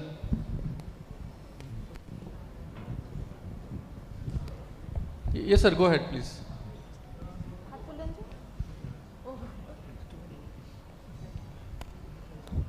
Yes, who goes next? Okay, sir, I think the data we saw in Professor Hemanti Banerjee's slides, I think it's a gold mine, in terms of national education, higher education, analysis, analytics and all that. It should be analyzed in a deeper way beyond NPTEL, beyond online education, etc. I have a very humble, small, pretty direct request, suggestion maybe. We looked at the national distribution of pretty lopsided, as pointed out already, that the number of the concentration of LCs in various parts of the country, and Eastern India is doing pathetically and so on. Maybe we should try to correlate, in NIRF rankings, you have individual scores of institutes related to graduation outcome and teaching learning scores, etc. This may not be perfect, but it's a beginning. That you take those scores and see if the impact of this mode of education as offered by NPTEL, whether the impact is correlated well with the quality of those institutes. It's not necessary that those who offer more NPTEL courses are better institutes. There is no such thing. But whether there is a correlation, whether there is a decent connect between higher frequency of LCs in a particular location, or maybe the topper institutes, you had a list of rank holders, institutes, etc., whether those are correlated or not. It will be good to see, because that will bring out interesting insights into the general phenomenon of online education as offered by NPTEL. Thank you. Yeah, I think that's an interesting suggestion. Maybe Lakshmi, you can make note of this. Hello, sir. Hello, sir. Yes, sir. Yes, sir. Sir, myself, Dr. Santanu Modak from Bengal College of Engineering and Technology, Durgapur. My college is situated far away from Kolkata, almost 200 kilometers away from Kolkata. So I just want to know that you saw that a lab workshop possible there. So where student have to pay only 200 rupees, and after completing 1 week of the project, the 800 rupees will be reimbursed. So as we are working in a private institution, so if possible, if we can organize such kind of program in our institution, because our institution connected with several engineering college in Durgapur. So no other college have facility. If such kind of facility available for private engineering college, then we can also try for this. Thank you. A good suggestion, but the reason, so there are a couple of reasons here. So this is for learners to get a first-hand experience of IIT labs. And in some cases, it may not be very viable to move all my equipment to Durgapur, conduct experiments and get it back. And this may be some highly, precision equipments and all. So the reason of this is to give students some exposure to IIT labs. They can talk to people and all that. So that's the primary reason. And the second reason would be also that, I just cannot move my lab setup to one place and get it back. But we'll keep this in mind if there is a little more demand, and, as we, again, we are a work in progress, we are evolving, and I'm sure that there is scope for a lot of new ideas in this. Yeah, the 7-day campus, it's just a good feel, right, to visit a campus. Please, sir. I have a small follow-up suggestion on this. It is very difficult to take, I quote you, to take IIT lab onto these locations. Of course, there is one technology which is already there in the country and which is being practiced for the last 10 years, I would say, maybe 7 years. It's called remote laboratory. So remote laboratories are real laboratories, not virtual labs, real laboratories which are operated remotely by the students. You could try this model in a limited way because you get the same quality. So maybe the 7 IITs, the old IITs, so to speak, including Guwahati and Roorkee and IISc, maybe these 8 institutes. I keep thinking about the 8 institutes because GATE exam was organized by these 8 institutes for a long time and we were part of it. So maybe they can have some unmanned labs which are always open 24/7, unmanned completely, and which are accessed by individual students over the internet, booked and accessed, and it's like operating a real lab in all respects except that you are not physically present next to the laboratory equipment, but you are controlling it, you are operating it, you are collecting data, and it is not a virtual lab. I keep repeating this because a lot of people think these are virtual labs. These are real labs operated by, sensors, IoTs, internets and all that. See if this actually works, and this is being done. I'll just give out the model that you can emulate. This is done for thousands of students by WILP, BITS Pilani, for the last 7-8 years, very successfully. Thank you. Yeah. Thanks for the suggestions. Good afternoon, sir. Good afternoon, all. I'm Dr. Sashmita Hota from GIFT Autonomous College, Bhubaneswar, Odisha. Ma'am, I have a small request that we are actually providing students on credential basis. We are appealing students to go for registration, and there are a good number of registrations every semester we approach for. But what happening that to count number of credits, we have to count how many students have secured the paper, cleared the paper.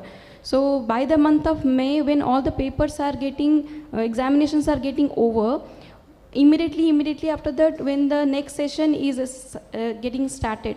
So before approaching students, we need to have the number of students who cleared the paper. So I just request you that if we will have the results in our hand, based on that we can count the students who will be needing to go for the next session approach. Because immediately after May, if in the next 15 days, if all the results are coming out, then in the 3rd week of June, we can approach students to go for enrollment on which paper. Because we have to decide number of credits as well as the number of papers also for the next session to be. This is the request. I think this is already enabled. Maybe Lakshmi can share a little more on... can you give a mic? Maybe you can do the entire end-to-end process, right, of how the SPOCs can access data. It's available inside the SPOC login. You have a login where semester-wise we are updating the results, certified student details, certificates, everything is made available. And this LC open house on a weekly basis, LC team is doing regularly. And they are giving a KT on how to access, what all data are available inside the SPOC login. Yes, I know, ma'am. This time what happened till the end of May, examinations got over, but immediately the 1st week of June papers enrollment started, but till the 3rd week of June we were waiting for the results. This time it happened. Till May mid we had exams, and course by course we were releasing the results. We are not holding the results entirely. Course by course, as and now we get sign-offs from the faculty members. As you know, we have been handling 11 lakh students who registered for the exam. Yes. And out of which around 9 lakhs are writing the exam. We are releasing the results course by course based on the faculty confirmation. So as and now we release the results, the scores are getting updated inside your SPOC login. Yes. So, but typically in 2 to 3 weeks we release all the scores. Correct. Right? Means it is this time only. I think last semester it happened. It got delayed. Many of the examinations were being. So we used to do earlier exams in 3 days. Now we are doing in 7 or 6 or 7 days. It is only we encountered the problem in the last semester. Yeah, because usually we complete the exams in April. Since the registrations are more, there are additional days. True. We extended it till May mid. Until the May results were coming out. And this last semester but only. Now within 2 weeks is our target of the completion of exam. We release the marks and certificates. Yes. Thank you. Yes, sir. Good afternoon, sir. Yeah, we can hear. Yeah. I am Dr. Pathik Roy. I teach English in St. Joseph's College in Darjeeling.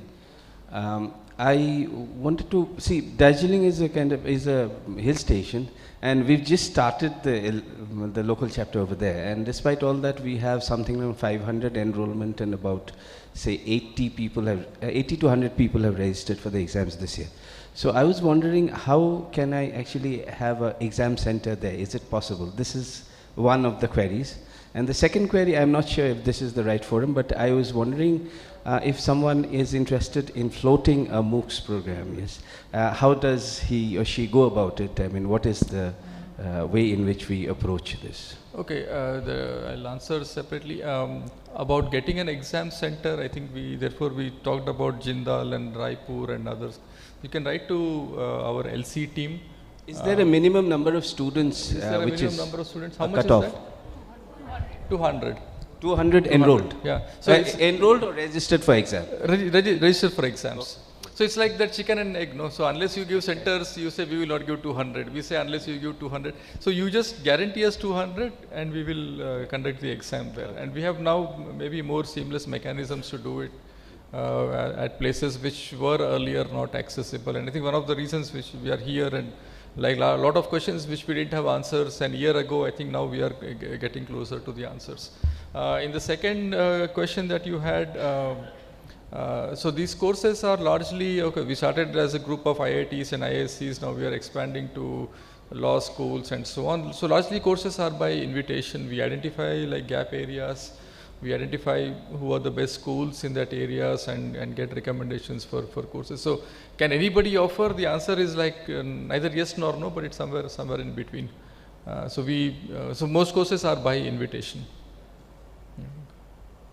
But you all don't have a formal, expression of interest, kind of an advertisement. No, we just do it as by invitation. If we are looking, then we just invite people who are kind of renowned experts in that area. Right. Thank you. Good afternoon, sir. Yes, sir. I am Abhishek from Srinath University, Jamshedpur.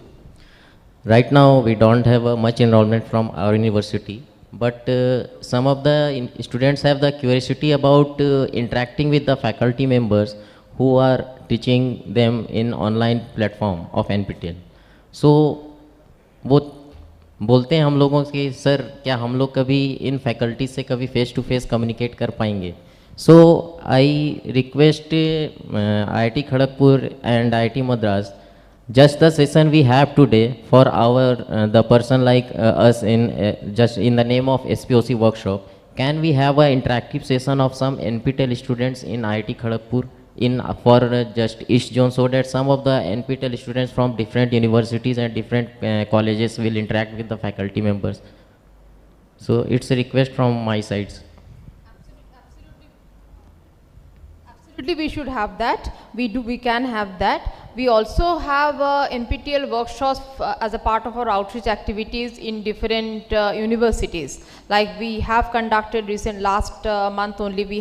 This month only. We have conducted in Amity in Raipur. So we can also, I mean, in your state, if you can have the SPOCs and the students coming to maybe one central place, we can also go there. Our team also can go there and interact. But if you want the other way around, that some of the students from your place would want to come to IIT Kharagpur, we definitely can fix up a date, and we can have the faculty members whom you do you want to interact with. We can get them and just organize a live interaction. I think that is absolutely doable.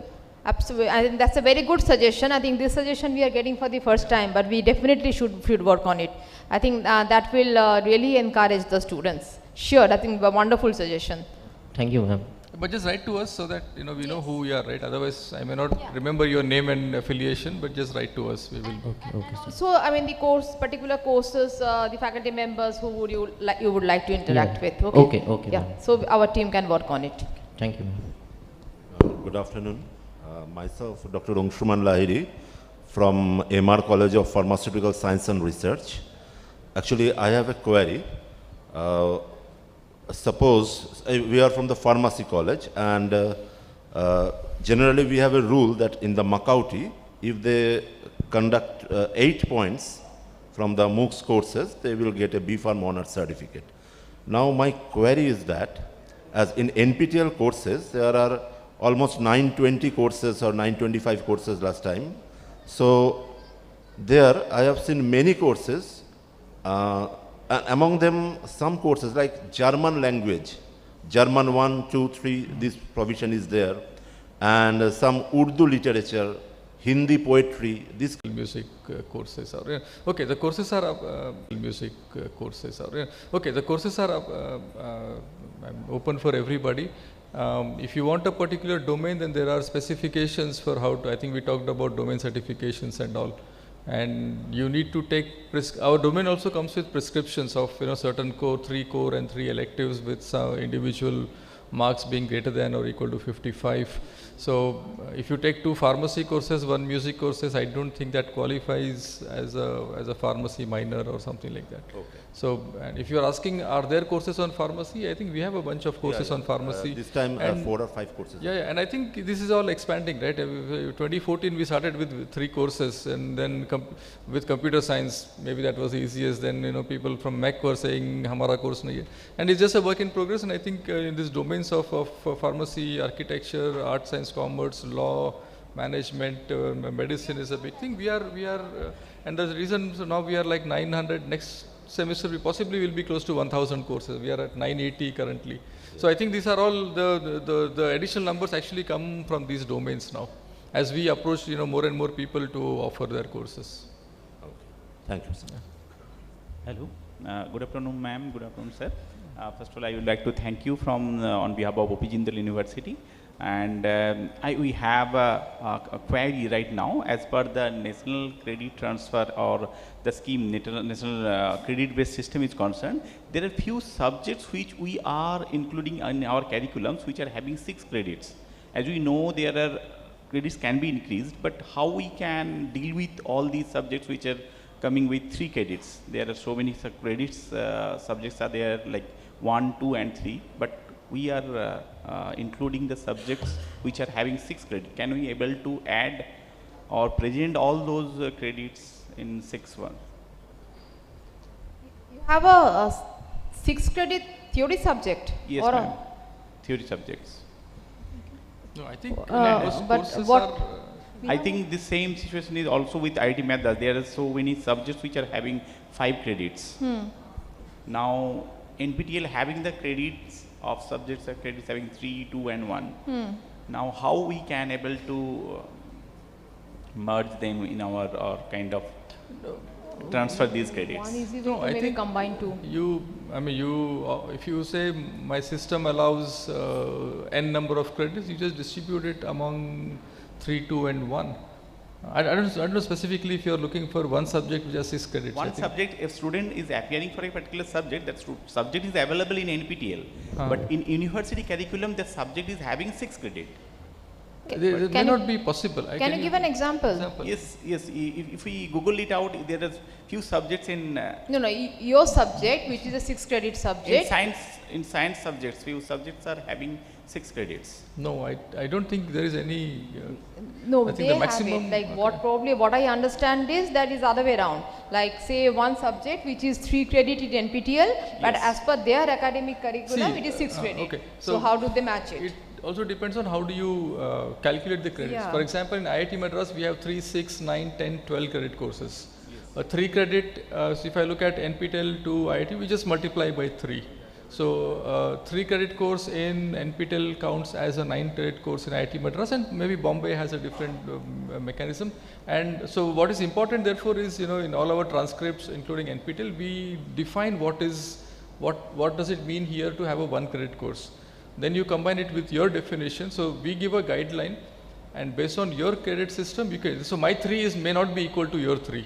So you have to make that appropriate transition, with the approval of your particular maybe academic the number model. of hours. Yes, please. Can you please pass on the mic to her? Yeah. This question for you, maybe, if I may, sir. Please. Yeah. So, based on NCRF, if you see that 30 notional learning hours equals 1 credit.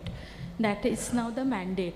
So you just have to go through the definition of notional learning hours and see how many, match it with our syllabus and see what is the notional learning hour translating to for that course. It may not be 6 credits, but since our syllabus is always more than what you cover in the universities, that's what we have seen mostly. So maybe you can translate the notional learning hours to the number of credits that you can offer. After that, if the balance remains, many of the universities are covering it through projects, field work, lab workshops like that, and then matching it up with the balance credit. So that is a way out that many of the universities are adopting. So you can perhaps work along that line. Okay. So will be enough to modify the SOP and approve with our Sir, you have council? to discuss this with your ACAD council, but NPTEL courses, the kind of syllabus that we cover is always more than what you cover in the university in an offline course, ideally because what you teach in a face-to-face class, you always tend to teach more when you are in an enclosed area, and so we do cover, that's a field-tested statistic. Now you can, and since now the NCRF has documented that 40 credits a student has to earn, and 1200 notional learning hours is the yearly lesson. So you just divide 1200 by 40, so it is 30 notional learning hour equals 1 credit. It's very simple now. You can just translate it, match it with your syllabus, and the balance you can do it in the ways certain universities are doing. Okay, thank you. Yeah. Thank you, ma'am. Thank you.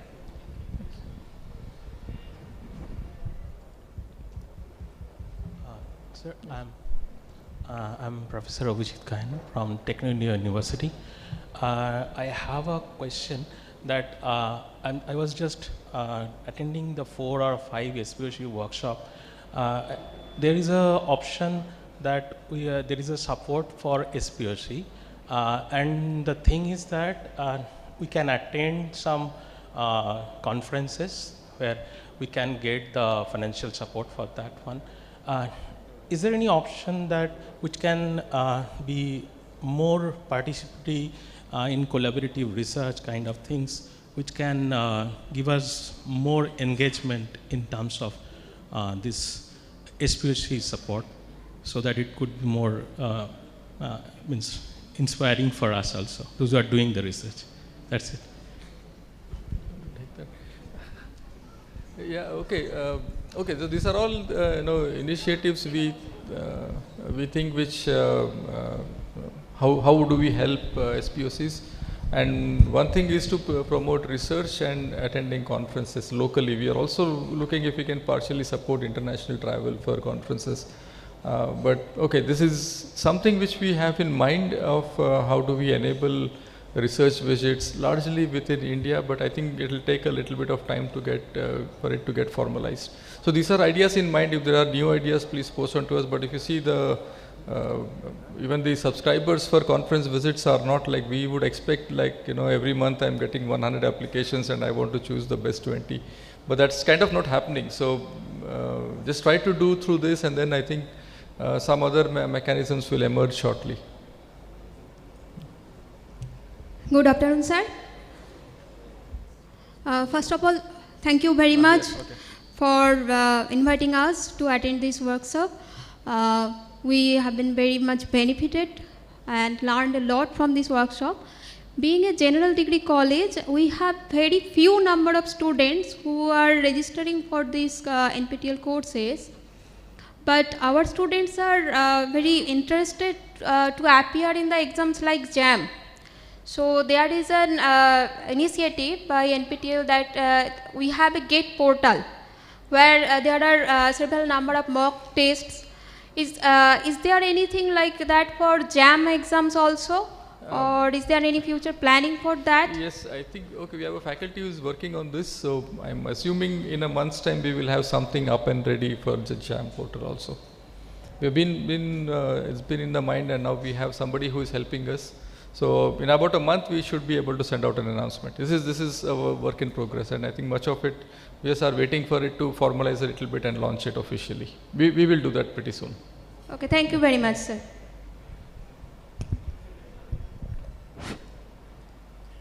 respected teachers. My name is Monish Roy and I am from South Assam, Assistant Professor of SKRI College, Katlichora. So from 2023 onwards, the colleges is running FYUG courses, 4-year degree courses. So from next years onwards, the 4th year's degree college students, they have 2 options. One is honors, honors without research, and one more option, honors with research. And this research courses is basically 12 credit points. So till now, the university have not made this course module, research course module.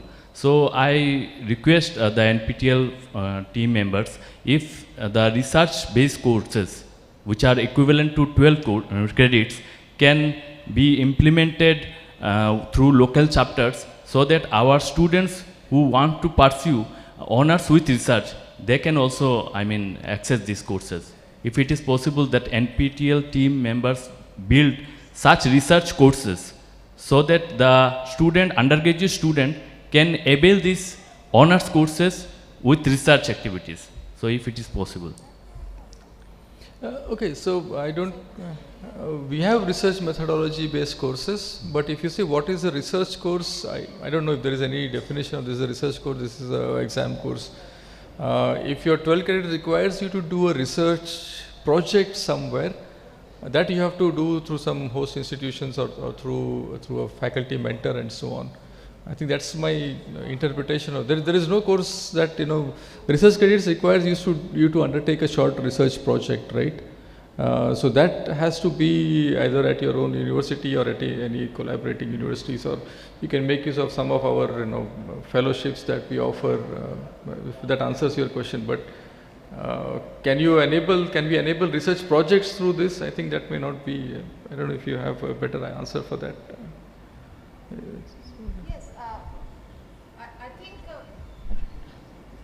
What do you mean by the research courses?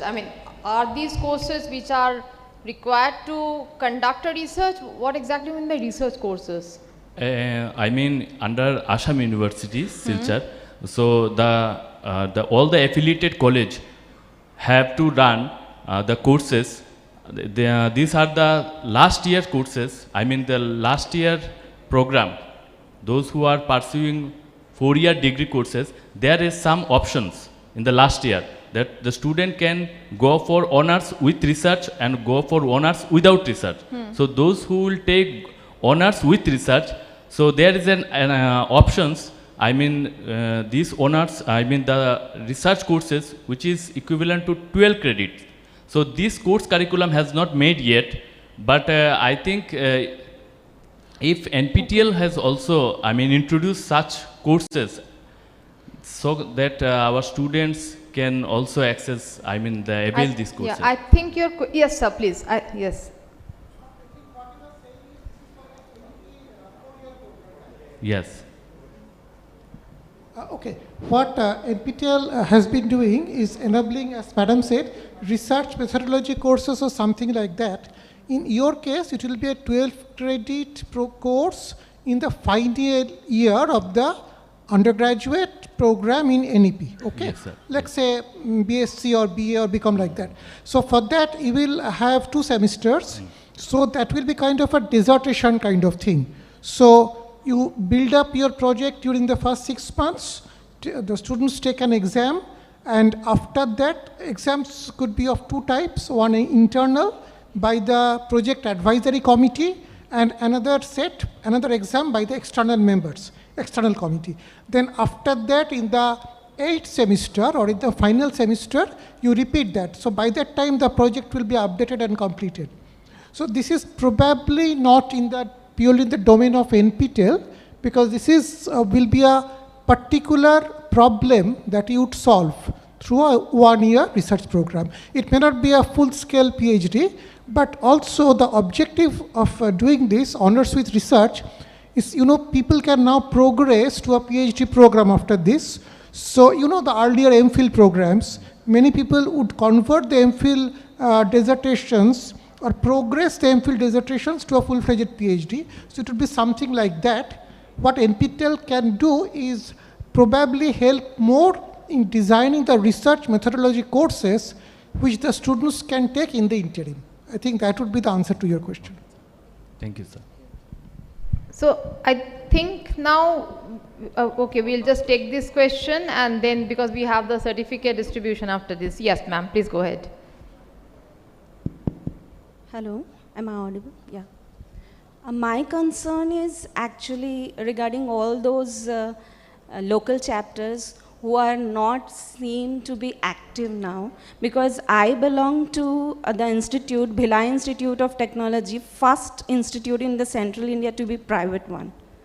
And our institute once was AAA in NPTEL. Now we are in active aspirant.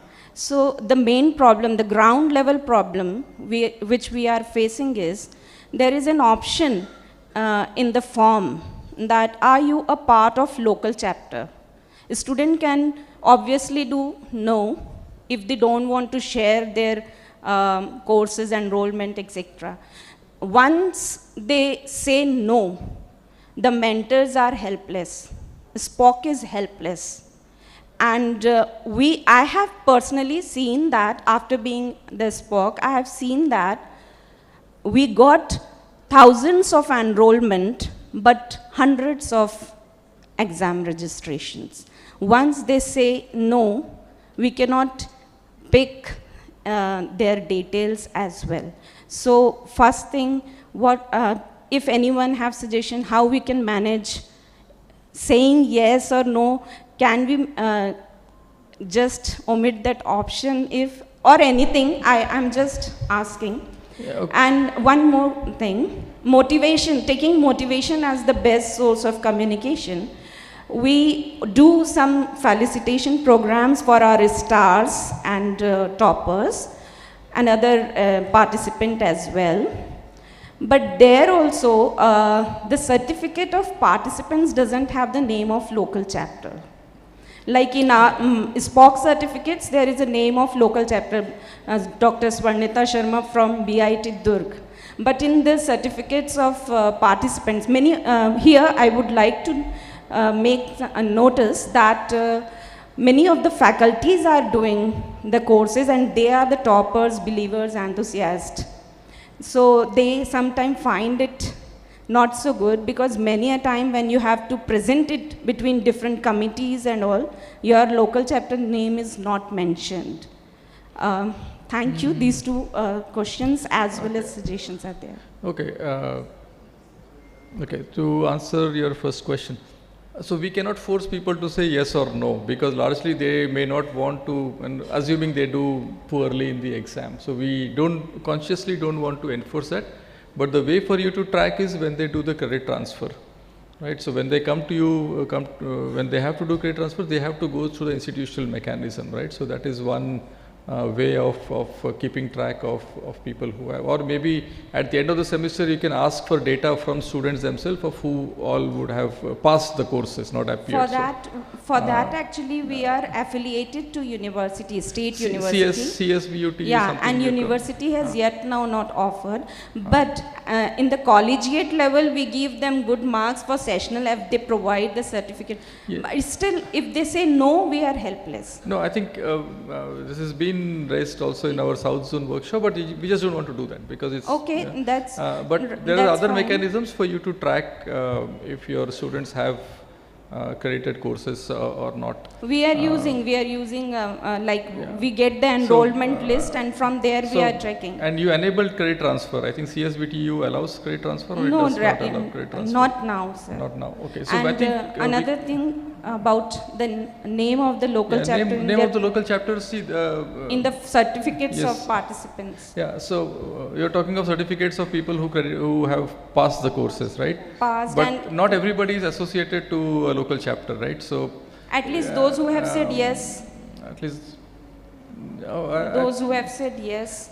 We can, but again, right, and not everybody who is in local chapter says yes. People who are yes may not. It's a little complicated. So the certificate is to an individual, and he or she can encash it wherever you want it. Encash in the sense of credits or maybe securing an internship or a pre-doc fellowship and so on. But we'll keep this in mind. This has been a little of it's an about issue. thousands of students, those who are saying yes about. Yeah, I know, I understand. I mean, I also studied in BIT Durg. Yeah, thank you A long time for ago. telling this. So we'll think of this, but we will work out other, more passive mechanisms to encourage people. I don't really want to kind of police them and see. Even the local chapters will be encouraged. We'll do that. I think we can maybe possibly, make a visit to CSVTU and try to encourage them to, and I think I just talk about the numbers also which were here, right? Of I think one of the lowest enablements for credit transfer comes from the East Zone for whatever reason. And that's why the numbers in South look bigger, because there are a lot of colleges, then they enable Sir, credit one transfer. practical thing I would like to, sorry to interrupt, one practical thing I would like to here mention. Like we discussed that people studied and get skilled to have placement. Placement is very important thing. Likewise, local chapters are actively participating to have their ID as well. That is one of the important factor. Maybe you take it like what I. Yeah, okay. think. I think this is fine. We can work together on this. You can write to us. Maybe we can visit you and enable. So there must be some incentive for people to say yes or no, right? We'll work together towards that enablement. Something. Okay. Okay. Yeah. Thank you. Thank you, ma'am. Thank Maybe you so one really last question now. Which Very one? quick. Good afternoon, sir. Yeah. Good afternoon, ma'am. This is Kollan Sundar Shamanto. I am from Prabhu Jagatbandhu College. It's a long time problem that university, actually we are coming from University of Calcutta. But University of Calcutta has no provision of credit transfer. Though Madam was showing before some slide that UGC already implemented 40% credit transfer They from have. SWAYAM courses. Yes, yes. Madam, it's a long time problem. And every year, a huge number of students are graduating from the different colleges under University of Calcutta. Even we can't motivate them, as there is no courses in any semester. Though University of Calcutta implemented NEP and several subjects implemented several subjects in different courses. But still there is no provision, only any course in any semester. But if it would get at least in any semester, then we can motivate them, and we can, that if you enroll and you can get this opportunity. But still a discussion with many teachers and many officers, but there is no result. Is there any updates on, or upgradation or any initiative from you, sir? We are aware of this. Now, it is actually the decision of the universities that whether they would, the academic council of the university, whether they would go for NPTEL or not. Now, is it possible that the teachers who want that, can you write to us, can you write to me that, or to IIT Kharagpur or IIT Madras, so that we can have a discussion with your higher authorities, and then, I mean, those who are willing, I think you have a teachers council also, I think we have,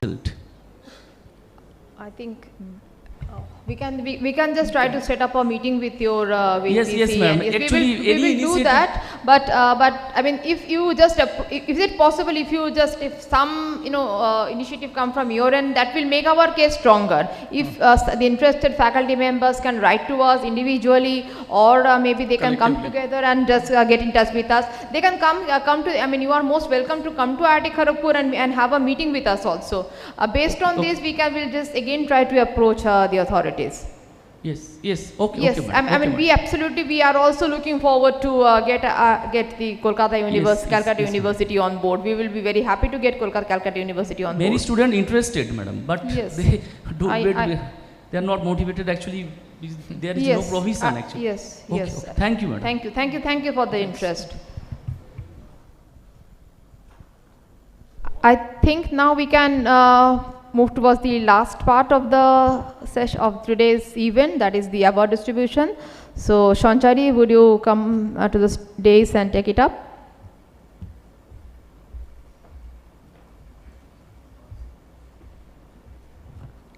Now, we take a moment to honor excellence in education. It is our privilege to felicitate the top faculty members for their outstanding contribution in achieving the highest student enrollment. We now proceed with the felicitation of local chapters, recognizing them under the AAA, AA and A rating, special certificate and discipline categories. Moving ahead, first we have the category of 200 colleges. As I call out the names, I would request the awardees to come up to the stage and receive their certificates.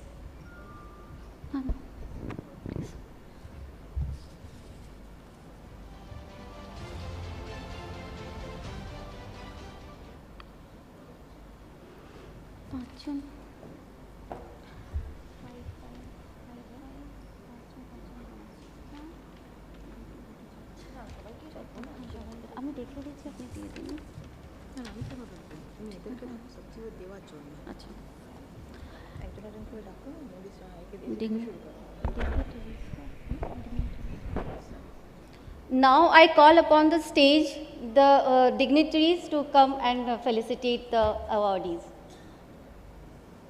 So please, ma'am, please come. So, please. Yeah, I think they will cherish the photograph with all of you there.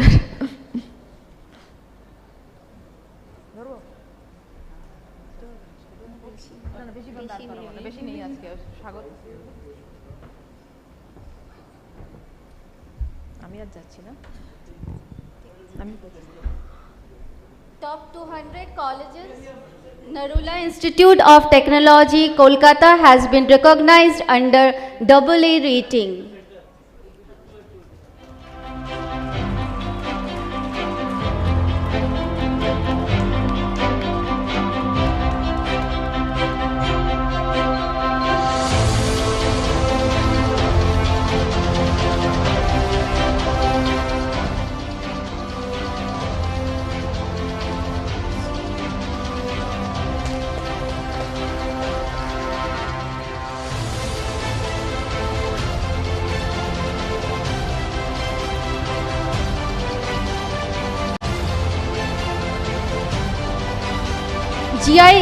GIFT Autonomous Bhubaneswar has recognized under AA rating.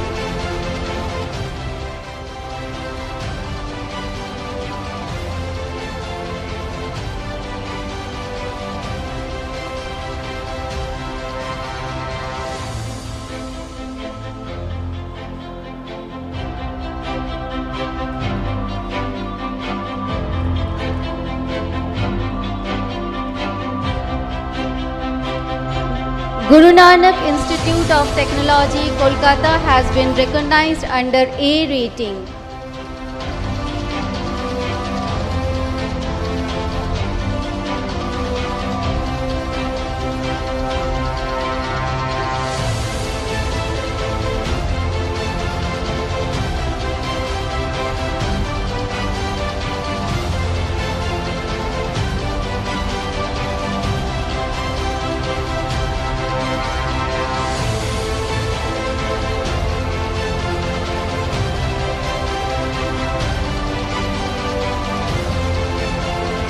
CE&T University, Gunupur has been recognized under A rating.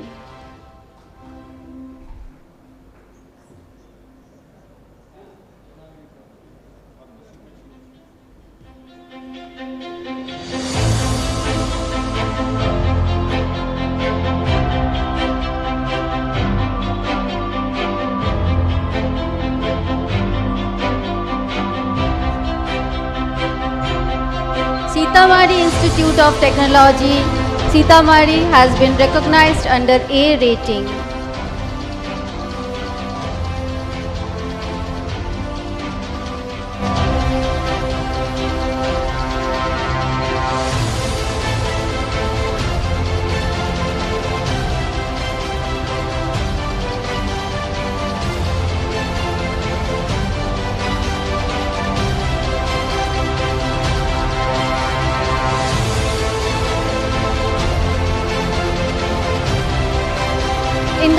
category, we have top 200 SPOCs. Calling up on the stage, we have Professor Jayanto Pal from Narula Institute of Technology, Kolkata, has been recognized under EE rating.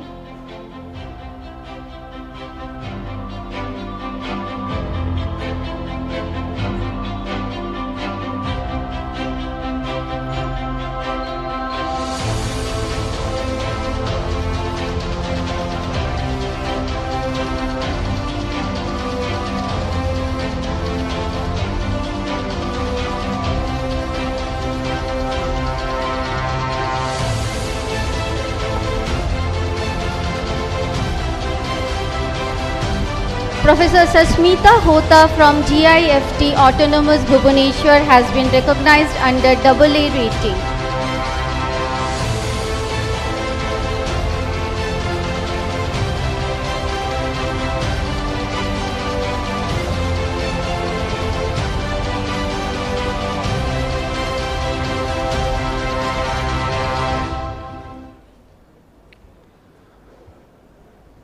Professor Chiranjeev Datta from Guru Nanak Institute of Technology, Kolkata has been recognized under A rating.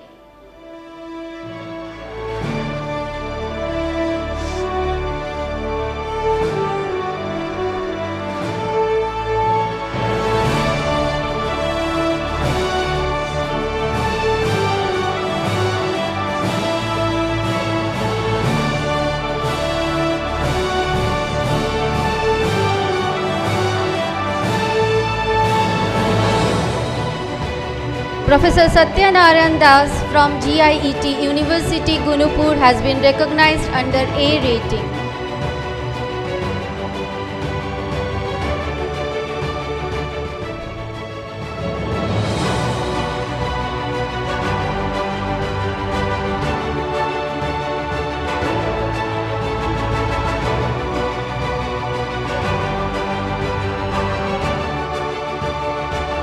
Professor Dharamveer Kumar from Sitamarhi Institute of Technology, Sitamarhi has been recognized under A rating.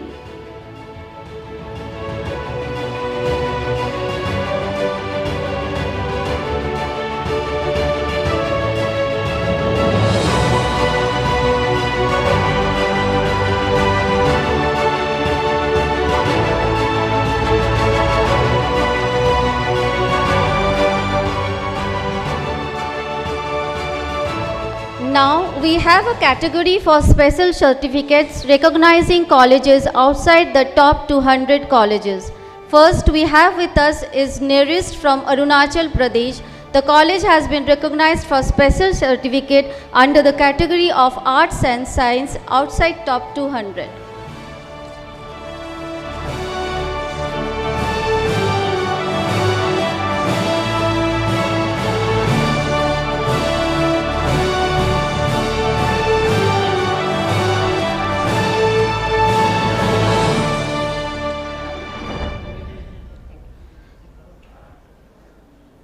Next, we have Swami Vivekananda University, Kolkata. This college has been recognized for best faculty performance outside top 200.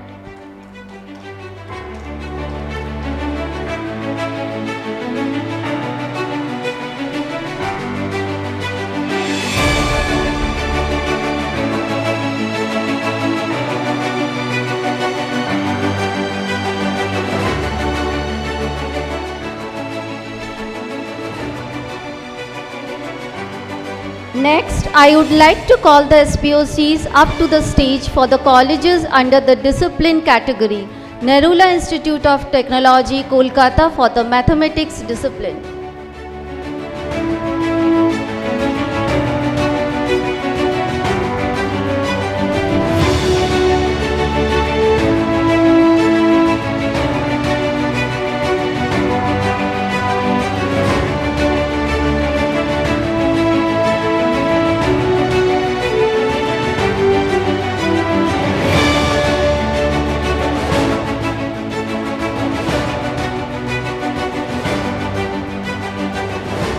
Guru Nanak Institute of Technology, Kolkata for the mathematics discipline.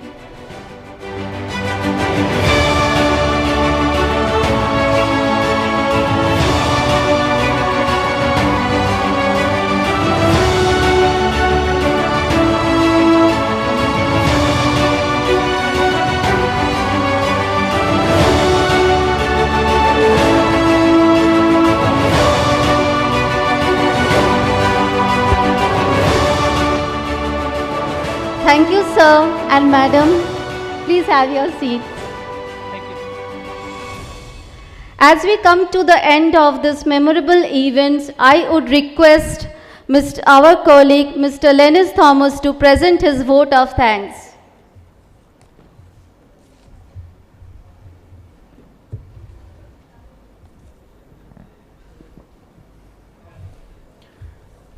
Thank you. As the saying goes, gratitude makes sense of our past, bring peace for today, and create a vision for tomorrow. With that thought, let us carry forward the spirit of today's gathering. A journey which started from 2003 with a vision to provide high-quality education to a larger scale and a mission to offer video lectures, online courses, conducting exams, providing certificates, and also to promote it in different colleges in India.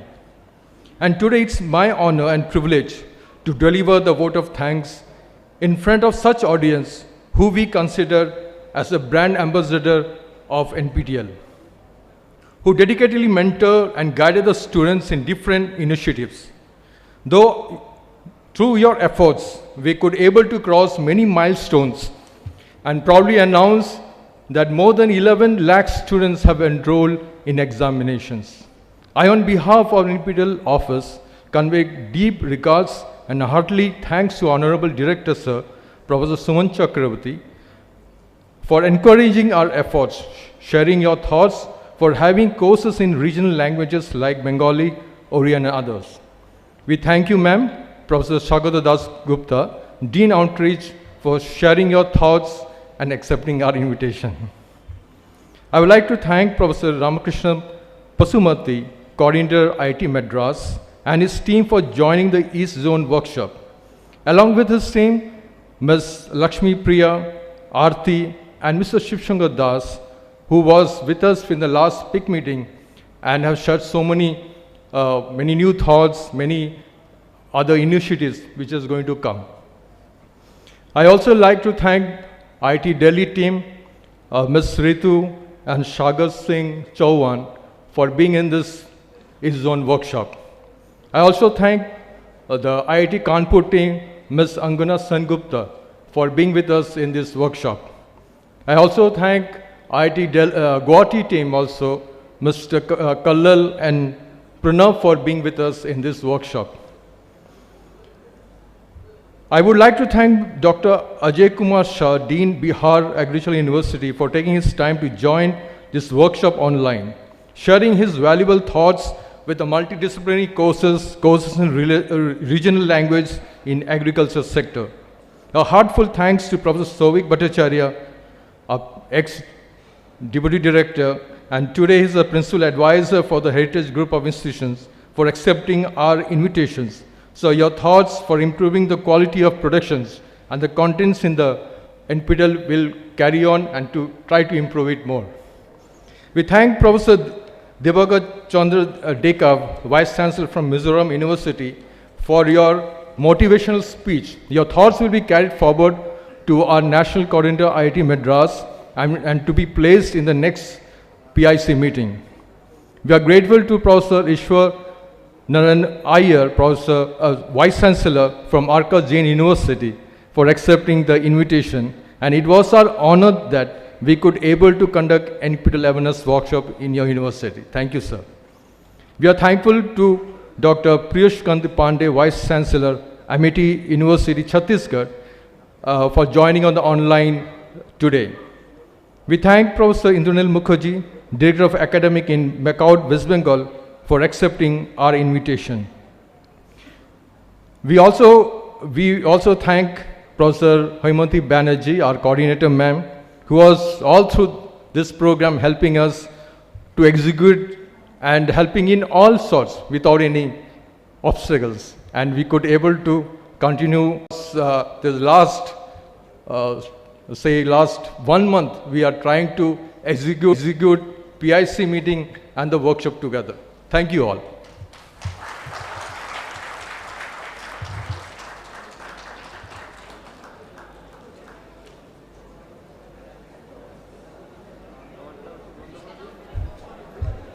One more thing, I can call upon the team members to come on stage, so, and along with the dignitaries to have. So we have a group photo over here.